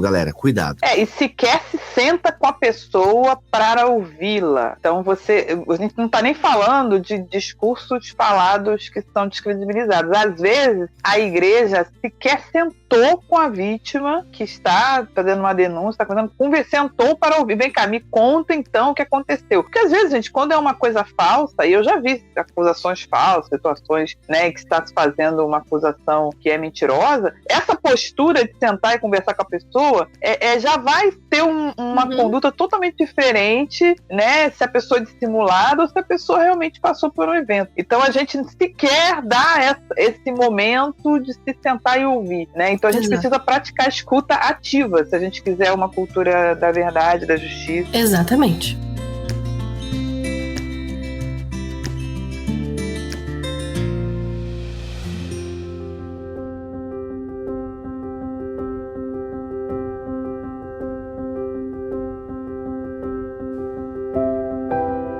O sexto ponto, incentivar o serviço resistindo à cultura da celebridade. Olha aí. Isso é... Fala aí, Cacau Marques, celebridade na internet, no Twitter. Pois é. Isso é sério, velho. Isso é sério mesmo.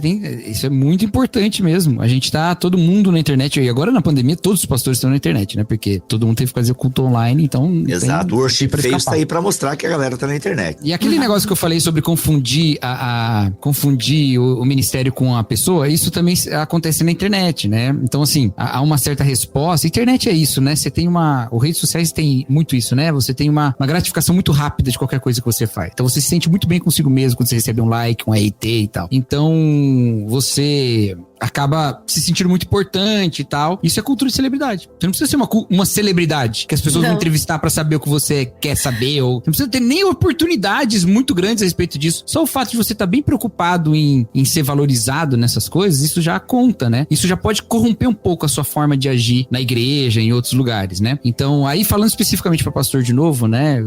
Falando pra minha turma, meus brothers, é assim, a gente precisa lembrar dos James Bond, underground, serviço secreto. Nossa, que horrível essa. Mas um serviço que não é público, né?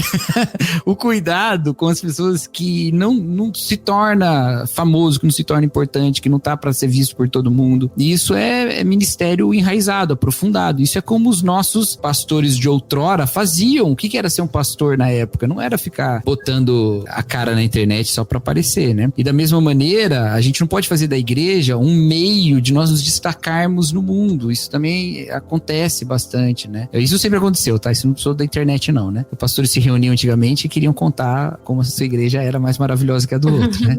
Então, isso sempre aconteceu. Então, de novo, você tá confundindo o ministério com a sua identidade, né? Isso só pode ser vencido se a gente pensa no papel serviçal mesmo do ministério e da liderança. Toda liderança tem que pensar que é servo. Um tempo atrás eu fazia parte de uma outra igreja, não era pastor ainda, mas era parte da liderança. A gente ia fazer um retiro de líderes, né? E aí alguém sugeriu, não seria melhor a gente chamar de retiro de servos? E aí pegou, né? E aí ficou essa ideia de que o líder é o primeiro servo, né? É o que serve todo mundo. E o pastor é o servo de todo mundo, né? Então isso é muito, muito importante mesmo. Eu tenho um exemplo muito bom que não envolve púlpito, viu? Da cultura de celebridade, que Silvana várias vezes aqui falou da tia da cantina. Pois bem, tem uma pessoa, gente, que eu racho de rir sempre. Porque todas as vezes que a gente conversa, ela fala assim: ai, os irmãos da igreja falaram que o meu dia de cantina foi muito melhor do que o dia da fulana. Foi muito melhor, a minha cantina é muito boa. E todas as vezes que os irmãos falam mal do dia da cantina da fulana, essa pessoa, tá vendo? Meu dia da cantina é muito melhor. Isso é muito interessante porque mostra que até ali nos bastidores pode existir essa cultura de celebridade. Eu tenho um livro muito bom pra recomendar sobre essa questão, se chama O Deus que Destrói Sonhos. Boa, olha aí.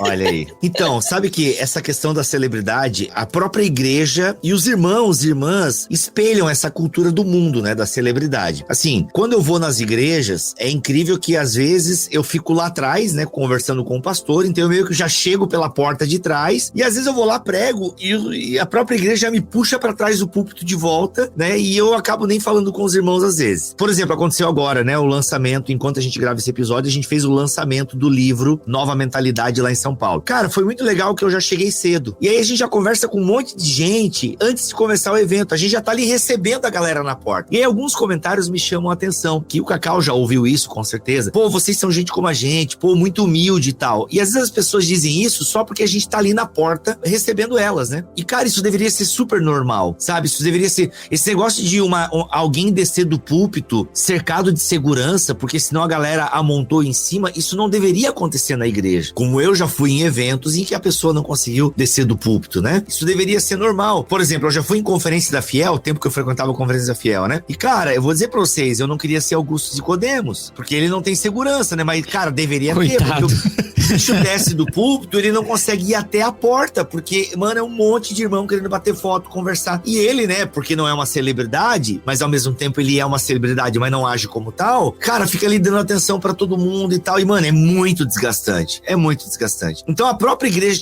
tinha que normalizar isso. Não, gente, é só um homem de Deus. Depois, se der, você bate foto depois aí, sabe? Porque a própria igreja às vezes te cerca. Não, sai por aqui, pastor. Não, vai na frente ali na fila. Não, Bill, tu não precisa enfrentar a fila, cara. Que isso? Pode ir aqui lá, ó. Ô, pessoal, dá aqui, deixa o Bibi primeiro e tal. Ou deixa o Nicodemos ir primeiro, deixa o Cacau ir primeiro. A própria igreja cria essa cultura de que não. É o servo de Deus, a celebridade, é especial e tal. E é aquilo que a gente falou lá no começo, né? A honra, sabe?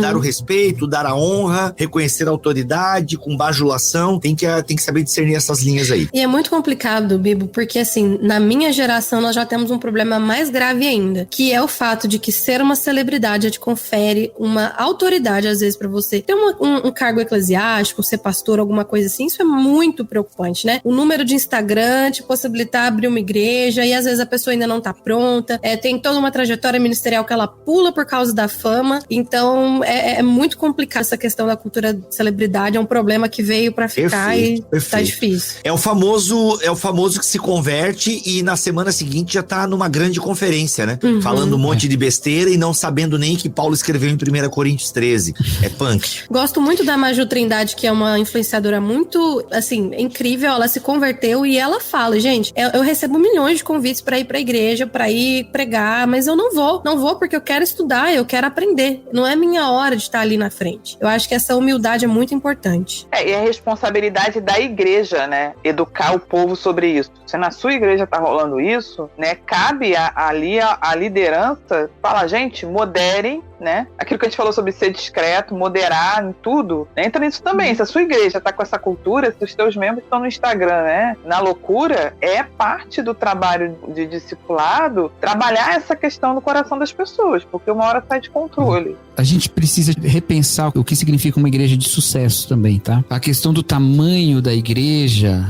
ela precisa ser revista. Porque, assim, eu não sou contra igrejas grandes. Ouvindo o podcast lá da Mars Hill, eu fiquei quase que contra igrejas grandes. Mas na mesma época, eu fui pregar numa igreja bem grande e eu fiquei encantado com a igreja, com o pastor, com a forma como eles faziam o ministério. Então eu pensei, não, tem jeito de fazer igreja grande direito, né?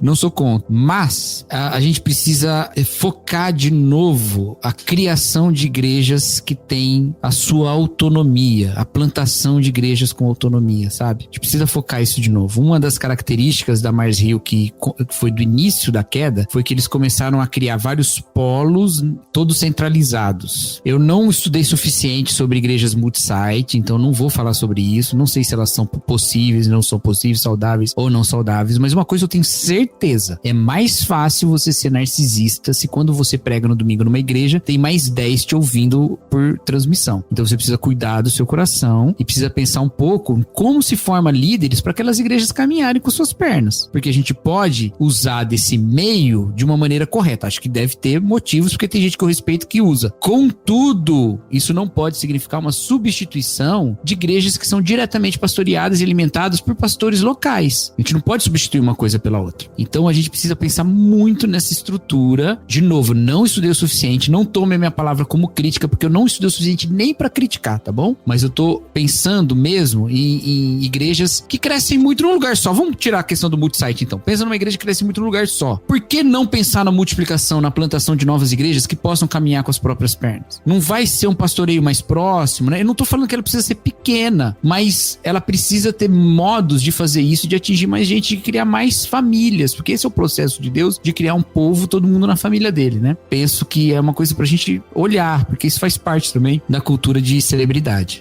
Tem a questão das mega igrejas, dá um programa à parte, né? Acho que tem muita coisa pra gente discutir em relação a isso. E isso cabe muito bem com o último ponto, Cacau, estimular a semelhança de Cristo, resistindo à cultura do líder. Como assim? Fiquei confuso agora. É porque Cristo traz uma visão de liderança que é do líder servo, né? Ah, sim, já falamos, então, né? Como é que isso se faz? Como é que isso se manifesta? Como é que a gente é súdito de um rei que é o servo sofredor? Eita. Então a gente precisa manifestar isso na nossa vida, né? Eu não sei se a Bruna tem algum comentário sobre essa parte aí, porque ela tem colocado umas coisas boas aí da leitura dela. Ela leu mó rapidão, né? Você viu, Bibo?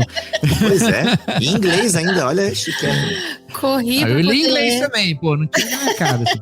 Ah, é verdade. O livro só tem em inglês, né? Talvez uma editora traga aí em 2020. Vai Aliás, trazer, esse ano, hein? né? Vai trazer. Opa, Já estamos então- adiantados já. Que legal. Ó, isso, aí Não, sim. eu acho que estimular a semelhança de Cristo e resistir a essa cultura de liderança, eu acho que, na verdade, Cacau, acho que você, Bibo, Silvana, vão saber até falar melhor, porque o líder, o pastor, ele responde a Cristo, né? Ele tá cuidando do rebanho de Cristo, então ele não é um ditador, né? Assim, não deve ser um autocrata espiritual, mas essa cultura de líder, onde você às vezes quer replicar uma personalidade sua, quer que você seja o único modelo da igreja, você tem que passar por tudo, você tem que aprovar tudo isso pode ser desgastante, é desgastante para os membros, é desgastante para o pastor. A semelhança de Cristo a gente enxerga nos erros, como eu tenho batido assim nessa tecla, é que quando uma igreja ela enfrenta um problema, ela enfrenta um escândalo, algo vem à tona, existe essa oportunidade de se manifestar o caráter da liderança de Cristo, existe a oportunidade de você manifestar a graça graça, a bondade, a humildade, você olhar para as pessoas da sua igreja como um rebanho do Senhor e não seguidores seus, né? Eu acho que existe muito aqui nos Estados Unidos a discussão de como seitas e igrejas às vezes se parecem, e justamente por causa dessa imagem forte de um líder que é extremamente controlador, narcisista e tudo mais. Então eu acho que o remédio para tudo isso, a resposta para tudo isso deve ser cultivar uma liderança baseada no padrão de Cristo. Eu acho que isso é a diferença que faz, assim, nessas igrejas saudáveis. Muito bom. Gente, vamos parar que é 2 horas de programa. O Tuller vai me cobrar um extra, provavelmente, pela edição deste podcast. Estou mandando, aceito ofertas em dólar, viu, Bruna? Ai, meu Deus. Aquela visão, né? Aquela visão, o pessoal mora nos Estados Unidos, é tudo rico, né? A gente tem esse... com certeza. Vou pagar no jantar em Nova York, por favor. Boa, muito bom. A gente se vê em maio, hein? Tá marcado já. É isso, obrigado, Silvana, pela tua presença aqui. Valeu pelos corres, né? Deu um jeitinho na casa da mãe aí, deixou a criança com fome, brincadeira, né? E deu um jeitinho pra poder gravar com a gente. Valeu, Sil. Eu agradeço aí pela oportunidade. O dever tá me chamando, mas foi muito bom estar aqui. Né? E a gente tem que estimular, né? Eu acho que estimular a cultura da bondade e da generosidade, né? Saber dividir, saber compartilhar. Ser um bom líder, compartilhe a sua liderança com outro, né? Treine. Fique feliz em ver alguém liderando e fazendo coisas sem precisar ficar atrás de você o tempo todo. Né? Se você fizer isso, é um exercício para evitar a tentação. Bruna, obrigado pela tua presença aqui mais uma vez no BTcast. E sucesso. Eu sei que 2022 aí é um ano muito especial para ti. Enfim, lançamentos e coisa nada. Parabéns, Bruna. Muito obrigado. Amém. Muito obrigada, Bibo. Quero te agradecer mais uma vez pelo convite, por estar participando com pessoas preciosas, Silvana, Cacau. E agradecer também porque a Bibo me ajuda, é meu mentor aí nesse mundo teológico e tudo mais. Muito obrigada por todos os conselhos. É isso. Cacauzeira, tamo together, 2022 aí nascendo. Já começamos com um tema pesado. E galera, é o seguinte, eu quero contratar o Cacau pro Bibotalk, preciso levantar uma grana aí. Se você ainda não é mantenedor desse ministério, cai dentro, gente. Cai dentro que eu preciso pagar as minhas contas, mas gostaria muito de contratar o Cacau. E quero dar um salário digno pro cara, uma celebridade. Sacanagem. Eu quero, gente, eu sonhei aqui na gravação desse podcast no pré-papo aqui. E, já precisou contratar o Cacau pro Bibotalk, gente? Enfim, mas preciso pagar um salário bom pro cara, né? Pro cara poder pagar as suas contas e ser feliz e pensar aqui. Então, assim, se você ainda não é mantenedor do Bibotalk, esse ano você poderia ser, hein? Aceitamos contribuições aí, você pode usar vários meios. É só mandar e-mail pra contato@bibotalk.com. Ô, Bibo, falando em manutenção do Bibotalk, deixa eu falar uma coisa que eu quase esqueci. A gente não, de novo, né? A gente não só baseou no livro do McKnight e da Beringer, mas foi muito baseado nele, a pauta foi bem baseada nesse livro. Mas eu só li esse livro por causa de um mantenedor do Bibotalk. Olha. Porque esse livro saiu ano passado e ele tava em pré-venda com preço baixo e eu não... Baixo sim, preço ok, né? Eu acabei não comprando no Kindle. Aí teve Amazon Day e ele foi lançado com o mesmo preço. Aí eu falei, então o preço tá igual, vou esperar uma graninha aqui e vou comprar. E aí no dia seguinte ele mais que dobrou. Caraca. E aí eu tinha ouvido os podcasts sobre ele, né? E aí eu mandei... E aí um dia a gente tava conversando lá no grupo de mantenedores e aí eu falei, tá saindo esse livro, eu tô louco pra ler, mas acabou que subiu muito preço, eu não vou comprar. E aí um mantenedor veio no privado e falou, Cacau, compra pelo preço antigo que eu completo o que subiu. E aconteceu isso, e aí eu li no início do ano, eu terminei de ler no início do ano, e é um livro muito bom, muito maravilhoso. Ele vai sair em português, então vai ser um preço muito melhor, porque vai ser em reais, né? Mas, e foi muito útil, eu agradeci ele, falei, esse livro, porque eu queria lê-lo pra minha igreja, né? Pra abençoar a minha igreja. Eu falei, esse livro tem tudo a ver com o que eu gostaria de promover na minha igreja, então ele foi uma bênção, assim, sem nem eu pedir nada. Caraca, é isso que eu fico de cara com os mantenedores do Bibotalk, porque a galera já ajuda mensalmente, com quantidades variadas, e ainda assim, de vez em quando, os caras vêm com os plus, assim, né? Obrigado, gente. Os mantenedores do Bibotalk são muito especiais. Se você quiser ser um mantenedor, tá aí, ó. Tem um grupo especial no Telegram, enfim, Cacau tá ativamente lá no grupo, entre melhoranças de vez em quando aparece por lá, eu também tô lá, sorteios de livros, conteúdo especial. Então, se você quiser ser mantenedor do Bibotalk, manda um e-mail aí pra contato@bibotalk.com, mantenedores@bibotalk.com, que a Camila vai atender vocês e dar aí os caminhos das pedras. Beijo no coração, voltamos na semana que vem, se Deus quiser e assim permitir. Fiquem todos na paz do Senhor Jesus.